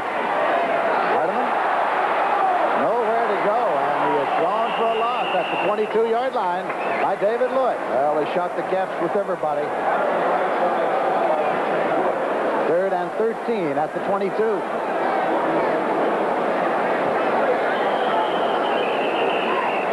57, David Lewis getting up very slowly, moving that left arm. Got popped. They don't want to lose him in this situation. Says he's all right. There is a Tampa Bay timeout. Stops the clock with 1 minute 35 seconds left to play in this game. So when play is resumed, Baltimore will have the ball. 3rd and 13 at the 22, trailing by 3.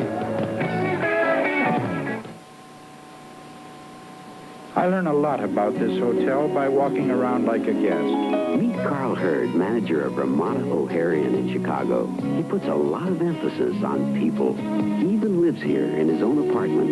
And because this Ramada is also Carl Hurd's home, travelers find it's a nice place for them to live, too. Nice people taking care of nice people.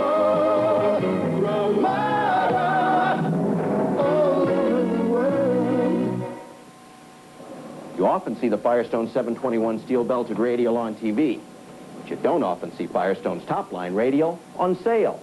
But now it is. Now you can buy Firestone 721 radials for as low as $39.95. You get the Firestone 721 steel-belted radial, you get white walls, and you get real savings at Firestone stores. Oh, and remember, you can charge them, too. But be sure to get them before September 15th, because that's when the 721 sale ends. 3rd down play now. Landry puts it up to the end zone, and it is incomplete as Dowdy was overthrown. He threw it away. And it'll be 4th down coming now. And coming in to attempt the field goal, which if good will tie the score, is Tony Linhart. Let's see, the ball's placed at what, 22? 20, between the 21 and 2. They're going to place it down about to 20. It'll be a 38-yard field goal, well within his range. Just about 38. Well, Lindsey, you and I had an overtime game last week in New Orleans. Let's get ready. If he puts it through, maybe, huh? Just might. Just might. It's going to be a 38-yarder. You're right. Landry is holding for Linhart. If it's good, it'll tie the score. Long enough and high enough and good enough, and the score is tied. Baltimore 26, Tampa Bay 26. Holy mackerel. 26 seconds left to play in the game here at Baltimore. The Colts have come back.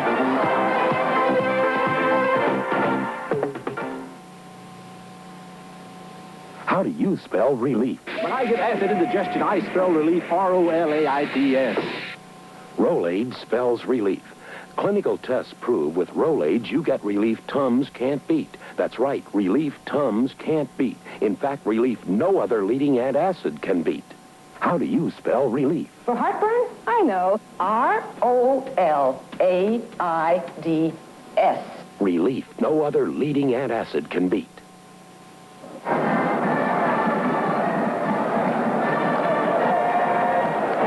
Leonard has teed the ball up. He's checking it now on the tee at the 35. He'll kick it off to the Tampa Bay Buccaneers, and of course, Tampa Bay has to defend against the onside kick possibility here. I think he'll kick it deep. Boy, what a difference those extra points makes. Tampa Bay's had 2 blocked. Baltimore's had 1. He's going deep, and the deep men on the 20. They're retreating in a hurry. Taken back there by Ragsdale. He's back to the 19-yard line. Great tackle by Larry Brazil on the special teams. There he is. So you see the clock in step. The time remaining to be played in this game. We've got a Tampa Bay. Ragsdale, I think it is, who returned that kickoff, is still down. Brazil being congratulated. That's a big tackle. It's got him back inside the 20.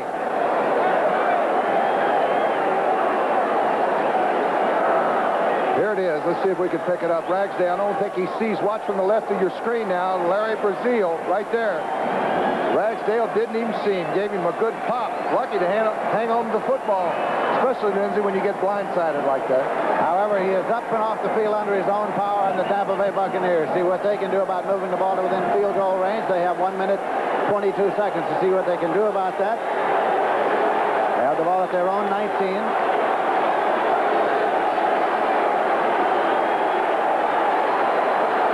Greg Williams, who one of the strongest arms in professional football, is the quarterback bringing him up. He's got Ricky Bell, and he has got Jerry Eckwood.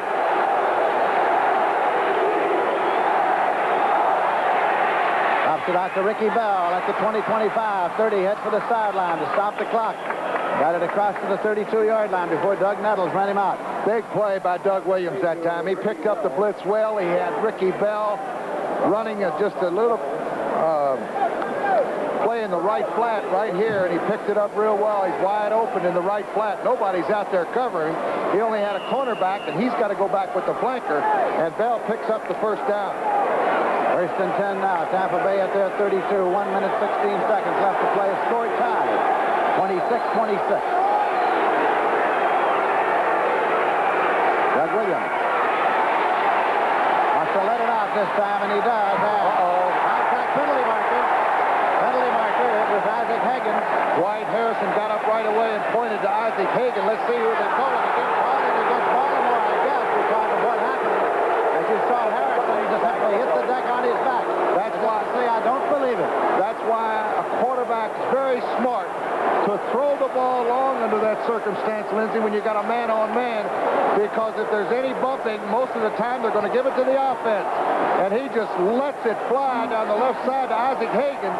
Right there, they're both looking up. Now, Hagins ran into the cornerback, Harrison, but he wasn't relinquishing a chance to get to the football. First and 10 now at the 35-yard line, just inside the 35. Tampa Bay has the ball. Clock says 1 minute, 11 seconds remaining to be played. Isaac Hagins was the intended receiver. Baltimore fans are unhappy with that call. Ricky Bell and Jerry Eckwood are in an I formation. And now Williams has the ball. Looks for Hagins, but throws long instead into the end zone. Beyond the end line, it's incomplete. Morris Owens there, but across the end line. Blackwood and Nettles rode him right across. Incompleted, and you see the time in set. 1 minute, 4 seconds remaining to be played.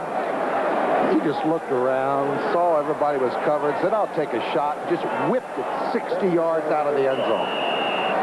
There it is, U.S. Open tennis coming up immediately following this barn burner right here. Tracy Austin in command right now. Ball has been respotted squarely on the 35-yard line. It is second down and 10 yards to go. They don't need a home run, Lindsay. All they need is a field goal. Just get a little bit closer. Well, he didn't have to throw it across the sidelines anyway. It was Jerry Eckwood juggling it. I was going to say it would have been a great catch. Would have been a great catch had he been able to control it before he went outside. They need to get a little bit closer for a field goal attempt. He went for the home run, wasted it. And now with that incompletion to a big third down coming up for the youngster from Grambling. This is the play, and it's being brought in by Morris Owens right there. He has brought it in. The clock says 58 seconds left to play. Score tie. Tampa Bay 26, Baltimore 26. All they got to do is run a turn in. It'll be open against that Baltimore zone. Double coverage on the left side here. Now, the whistle stops play. Pass out into the flat to Ricky Bell, but there was a penalty. And the whistle stopped play before the pass. Apparently the penalty is against Tampa Bay. Illegal procedure. It'll cost them 5. It'll be 3rd and 15 at the 40-yard line.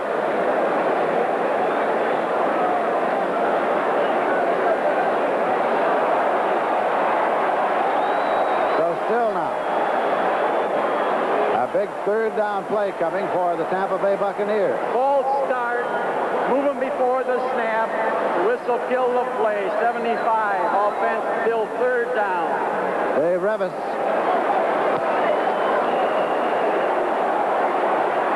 Gordon Jones far to the right side. Isaac Hagins far to the left side.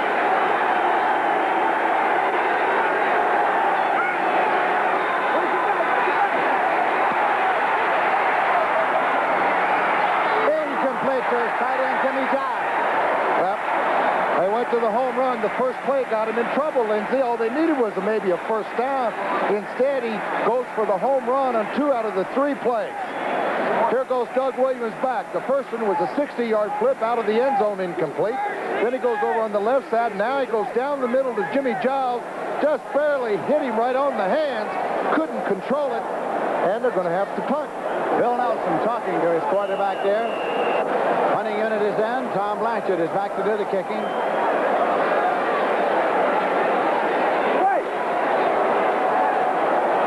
Nobody deep. Nobody deep at all. They're willing to take their chances. The Colts are deep. They let it go, and it's hitting on the 10 and bounding to the 5. It's going to be down at the 1-yard line, the 1.5.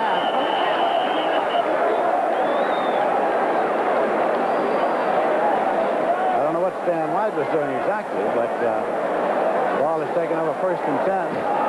Now, Lindsay, offensive linemen, they better be aware of one thing. If for some reason here, one of those linemen, if they call a pass down here, which is very unlikely, they better not be caught holding in the end zone. That is a penalty that would give Tampa Bay 2 points. Exactly. Any infraction in the end zone by the offensive team, it's a safety. It is, in fact. You see the time remaining, 41 seconds. And it's down here in the oh-so careful territory as Tampa Bay is looking toward the sideline. And now the Tampa Bay Buccaneers have called a timeout. They get straightened out about their defense. The reason I say that, I was talking to Eddie LeBaron last week, and I think he threw a 99-yard touchdown pass one time when Eddie was a quarterback with the Redskins, and one of his tackles was caught holding in the end zone. And it was brought back from a touchdown to 2 points. Safety. That's exactly what happened. That could happen last week in one of the games.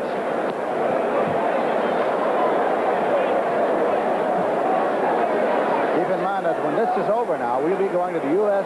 Open Tennis Championships. And Tracy Austin has won the first set 6-4. She leads Chris Hefford-Lloyd in the second set 3-2. And then following that immediately will be John McEnroe against Vitas Gerulaitis for the men's championship. Right here, we're on a 26-26 tie with 41 seconds left to play. 1st and 10 Baltimore at the 1.5-yard line. Now, penalty marker is thrown.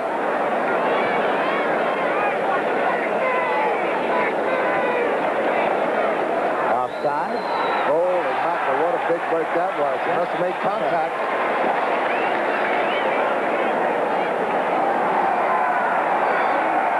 I'll put it right out to the 6.5.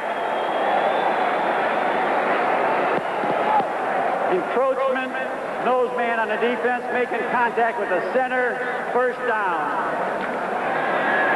Let's see, that's Bill Kohler. He's right in front of the umpire right there. There he goes. He moved forward, and he must have made contact there. You see the flag.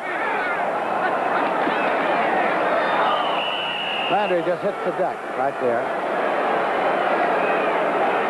Clock is running. 32 seconds left to play. Tampa Bay does not have any more timeouts left, so we're going to be going into overtime, folks. Ball is at the 6-yard line. What do we have? 2 overtimes last week in the NFL. The Jets lost one in overtime to Cleveland. New Orleans lost to Atlanta. 40 to 34. 40 to 34, and we've got an overtime coming up for you right here. 2 seconds, 1 second. There it is. We'll be going into overtime. The procedure, the captains meet with the officials. They flip the coin to see who kicks off, who receives. We wait 3 minutes, and then when play resumes, the first team that scores by any means is the winner. In regular season play, the limit of sudden death overtime is 1 quarter. We'll get the flip of the coin. Right now, Cal Poor still has a coin. He's trying to check. It's over there, Cal. There it is. There it is. Okay, men. Red again. The head is red. Tail is pale. Who's going to call for Tampa Bay? What are you going to call it? Calls tails? Calls tails. Calls tails. And his heads.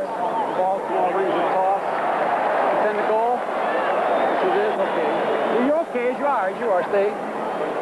Baltimore wins the toss, elects to receive. That's it, man. Have a good one. Oh! Let's go again. We've had a good one already, Cal. We're just going to have more of this one.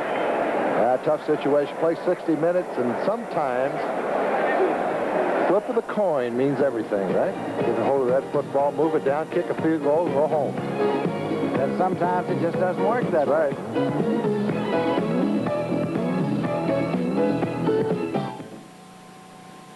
You often see the Firestone 721 steel-belted radial on TV, but you don't often see Firestone's top-line radial on sale. But now it is. Now you can buy Firestone 721 radials for as low as $39.95. You get the Firestone 721 steel-belted radial, you get white walls, and you get real savings at Firestone stores. Oh, and remember, you can charge them, too. But be sure to get them before September 15th, because that's when the 721 sale ends. Radio Shack has slashed the price on one of our top-of-the-line stereo systems. Right now, save $310 on this impressive realistic hi-fi. You get this quality AM/FM stereo receiver, a pair of realistic tower speakers, and this precision belt drive turntable, all for only $579. A great entertainment bargain and a beautiful addition to your home. The sale price realistic stereo system, just $579, only at Radio Shack, a Tandy company. I was thinking about buying one of those new compacts. $4,700. Or maybe a little import. Over $5,700. But then I had a better idea. Ford Fairmont. As much as $1,300 less with lots of standard features. 5-passenger room for the family. Great gas mileage. The kind you need today. And handsome styling. Every minute of every working day, someone chooses Fairmont's remarkable combination of values. Sedans, wagons, Futuras, America's proven value. Set to go into overtime here at Baltimore's Memorial Stadium. Bill Nelson talking to the Tampa Bay Buccaneers. I beg your pardon. There is Bill Nelson with John McKay. And it will be Tampa Bay kicking off. Well, the Colts have been in some good overtime games I can remember. How about the first sudden death? Maybe really the game that brought the golden age of football, I guess, in the 50s. That Giants victory with Alan Amici slashing off the right side, Steve Meyer kicking the field goal to put it in overtime, the championship game. 1958, Yankee Stadium in New York. What a game. You think there weren't some horses in that football game. Leonidas, Lenny Moore, Gifford, Connolly. And, of course, we had Green Bay Packers had an overtime game with Baltimore in the playoffs. That's why you see these goalposts extended up about 30 feet. I thought Don Chandler made a beautiful kick, but the Colts said it was wide by 4 feet. We had one last year in Green Bay that ended in a 10-10 tie because nobody scored in the full quarter of sudden death play. And last week, Don Cockcroft kicked a field goal with only 15 seconds left in the overtime period to win it for Cleveland over New York. O'Donoghue will kick off. Nesby Glasgow is deep, flanked by Gary and McCauley for the Baltimore Colts as we start sudden death overtime. Clock does not start till the ball is touched in the field of play, and it is not going to be run out. It's a touchback. It'll be put in play 1st and 10 at the 20-yard line. All rules applicable to the final 2 minutes of play in the first half and the second half are applicable to overtime play. And, folks, if you're wondering which team has the edge as far as the wind is concerned, there isn't any. There isn't any. So usually a field goal would be very, very important which team would have the wind at their back, but these flags are straight up and down. 1st and 10 now for the Baltimore Colts. They have the ball at their own 20-yard line. Greg Landry, as quarterback throughout. Bert Jones has not played because of an injury.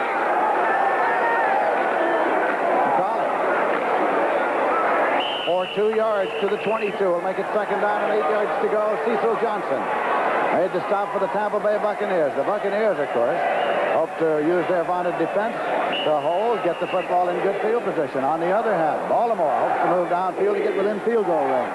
You know, a point I haven't said all week, all day, is Baltimore has been running off to the left side. They're running right at Leroy Selmon. Now, when you get a great defensive lineman, it's much better off, like Leroy, to run at him. If you run away from him, he'll come from behind the play and catch it. Run right at him, put the pressure on him. Landry swings it out left after Hardeman loses his balance and takes a 2-yard pass on the completed play. You see Selmon that time putting pressure on Landry again. Mike Washington there on the stop. It's 3rd down and 10 yards to go. Baltimore at the 20. If they have to kick from down here, of course, it would give Tampa Bay excellent field position. Clock is running with 13 minutes, 48 seconds remaining to be played in this sudden death period. They'll use a draw all day long. Gary's in the left set. McCauley's in the right set for Landry. Greg Landry. And his arm is hit. Ball is down. Scramble is on. Tampa Bay recovers the loose ball at the 14-yard line. Well, it looked like his arm was going forward to me, Lindsay. I thought the same thing. And if his arm goes forward, it's a pass play. However, look at it. Let's take another look. Here's Greg Landry. Goes back to throw it. He steps up into the pocket. Randy Crowder, number 71. I don't know if he had the football. Let's take another look at it. Now, Landry thinks it may be a fumble. You can see how he looks around. Let's run it right back for you, right here. You see Randy Crowder, 71. He grabs. Arm has to be going forward. Comes back. It is not going forward. Good call. Good call and a correct call. It was a loose ball, and it was recovered for the Tampa Bay Buccaneers. They have the ball at the 14-yard line. Chris Erskine, David Fox down the truck doing their job right on top of it. 31-yard field goal. If good, it ends the ball game right here. Neil O'Donoghue with Blanchard holding. They're going to go for it right here. A 31-yarder. O'Donoghue boots it, and O'Donoghue's 31-yard field goal is good. The ball game is over. 13 minutes, 19 seconds remaining in the overtime period. 29-26. Tampa Bay is undefeated. The undefeated Tampa Bay Buccaneers, and we're through the second game of the season. It has never happened before to Tampa Bay. Next week they'll be in Green Bay, and we'll be there as well. And many of you in the Tampa Bay area will be seeing that one right here on CBS. There's the hero right there in the overtime. Neil O'Donoghue with that pressure field goal. John McKay said, no, sir, we're not going to handle the football or even try to get it in for 6 or even closer. Neil, take over. Final score, Tampa Bay 29, Baltimore 26. Stay tuned for U.S. Open tennis coverage after this word from your local station. This is CBS. Your ERA real estate specialist has many faces. He's your neighbor. She's a trained real estate advisor. He knows how to handle the... I wanted to finish the lyrics Alex and I worked on last night. Alex? Notre Dame has moved from its 13 14 to the Boston College.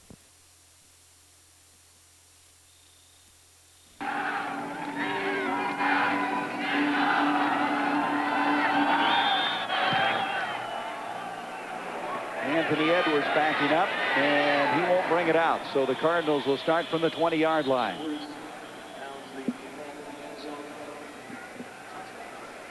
Take another look at this touchdown. You count 1, 2, 3, and really a half a player here. This is the blitzer.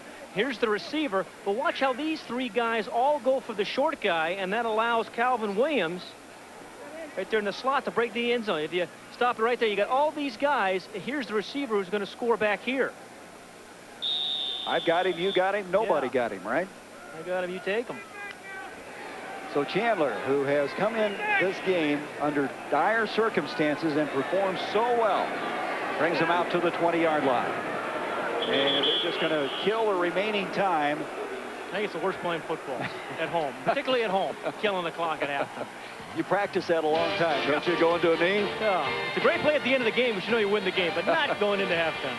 Rich Kotite knows he has a battle on his hands. His team leads it by 3, 17-14. Stay with us now for the Fruit of the Loom halftime show coming up. So you think you've seen every deal under the sun, huh? You ain't nothing yet. But baby, you just ain't nothing yet. Here's something that you never forget, baby. But baby, you just ain't nothing yet. Get into a 93 Nissan 4x2 at your Nissan dealer now and get $1,100 in options at no extra charge. Hector Macho Camacho has won 40 fights. He's never lost. His next opponent, Julio Cesar Chavez, has won 80 fights, and he's never lost. On Saturday, September 12th, Macho Camacho will find out just how macho he really is. Chavez versus Camacho, WBC Championship, September 12th, live on pay-per-view TV. Call now.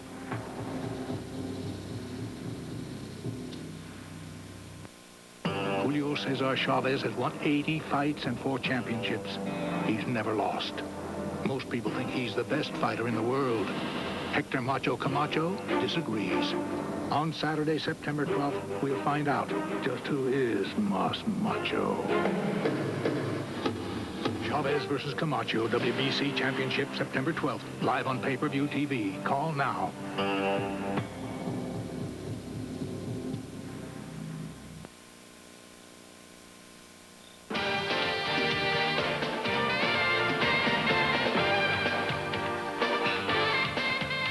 The Fruit of the Loom Halftime Report is brought to you by America's favorite Fruit of the Loom. We keep America's men comfortable.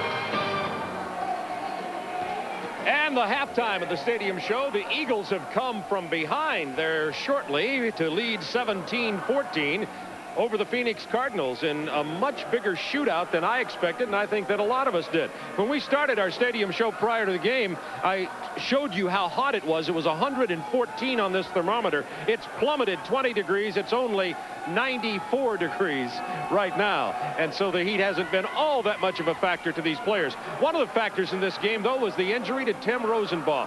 2 games in a row, Rosenbaugh goes out. You recall last week in the loss to Tampa Bay, it was Rosenbaugh being blindsided. In this game, he gets a concussion. Chris Chandler comes in. Chandler re-injured his shoulder in that game, and Tony Sacca had to finish up. Now in the second quarter here with 3 minutes gone, Clyde Simmons from behind again. This time, Rosenbaugh sprains his right shoulder. They're x-raying him in here. He was only 2 of 5 for 19 yards. In comes Chris Chandler, though, and he looked mighty good. We'll be talking about that in just a moment. Speaking of mighty good, how about the Buffalo and San Francisco 49ers game today? More than 1,000 yards of offense between those two teams. Let's get an update and highlights from Ernie Johnson. Thank you, Bob. It was a dandy to see Jim Kelly, Steve Young over 400 yards apiece through the air, and there were no punts in this game. If you love offense, you had to be at the stick. The Niners, it appeared, would send this game to overtime. George Seifert's guys were down 34-31. They need a Mike Kofer 47-yard job here with about a minute to go to OT. Tie this thing up. Looks good. No, but it drifts to the right. Not going to be there. Buffalo hangs on for a 34-31 win. Our Craig Sager was in San Francisco. Well, the quarterback often overpraised. Not the case today. Steve Young and Jim Kelly were fantastic. Individually, a fantastic game, but obviously a big disappointment.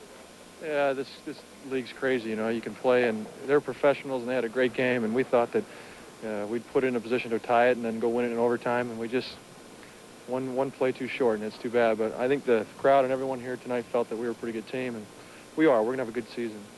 Sometimes greater things are expected from those who are absent. Having Joe Montana on the sidelines, looking over your shoulder, despite the fantastic game, is it a distraction? I mean, Joe and I have been together a long time, and not really. I mean, I watched him do some great things, and he's kept the train going about 90 miles an hour, and now I need to get in the engineer's seat and keep it going 90 miles an hour, and it's not a distraction, that's a challenge. What about the team? How good will the 49ers be, do you think? I think we're feeling pretty good, although this one would have been a big boost for us. We go on the road to New York and New Orleans, and we'll kind of find out in the next couple of weeks. You heard it from Steve Young. This league is crazy, he said. He must have seen what went on at RFK today. Deion Sanders, Desmond Howard, man alive, this was wacky stuff. Look at this. It's a pretty quiet first quarter, but in the second, Brian Mitchell takes the punt. The old college quarterback throws it to Desmond Howard. First NFL TD for the Heisman Trophy winner, 55 yards in the books. They're up 14-0. The crowd had just shut up just about after that. And then Deion Sanders really quieted him. He was in a baseball uniform earlier this week. Now he goes 99 yards. Really surprised Chip Lohmiller couldn't cut him off right there. He goes the distance. Falcons lost the game, though, 24-17. Falcons held to just 34 yards rushing. They're 0-9 at RFK. The Chicago Bears and the New Orleans Saints at the Superdome. The Saints held Neil Anderson to 36 yards. They beat him 28-6. The Lions got 2 special teams touchdowns and one from the defense in a 31-17 win over Minnesota. The Tampa Bay Buccaneers are 2-0. Vinny Testaverde, a big day, 31-3 over the Pack. Ray Hanley's Giants are 0-2. Another blocked punt for Dallas. They did one against Washington on Monday night for a safety. This one goes for 6. Ken Norton Jr. with the block. Robert Williams all over this thing. They built a 34-0 lead and then hung on for dear life, 34-28 over the Giants. The Raiders fumbled the kickoff to start overtime. Jim Breach kicked the field goal. Bengals 24-21 in OT. Pittsburgh, they're 2-0. Barry Foster, 190 yards on the ground, 27-10 over the Jets. Broncos lost the stat war, won the game for the second straight week, beating San Diego. Kansas City, 26-7 over Seattle. Christian McCoy passed Ed Podolak. The Oilers, 20-10 over the Indianapolis Colts, who managed 2 sacks after 11 last week. And the Rams with 7 sacks and a shutout of New England. Quite a turnaround for the Rams, who gave up 40 points to Buffalo last week. Here on TNT, Philadelphia 17, Phoenix 14. We go back to the Valley of the Sun and Bob Neal. Thanks, Ernie Johnson. We'll come back here to highlight this game. And there are a lot of highlights in this Eagles-Cardinals contest. Tim Rosenbaugh goes out with a sprained right shoulder. They're x-raying. We'll find out later just what his condition will be. But Tris Chandler comes in and throws 2 touchdown passes, goes 8 for 9. Highlights with the Snake and Kevin Kiley when we come back to the Stadium Show.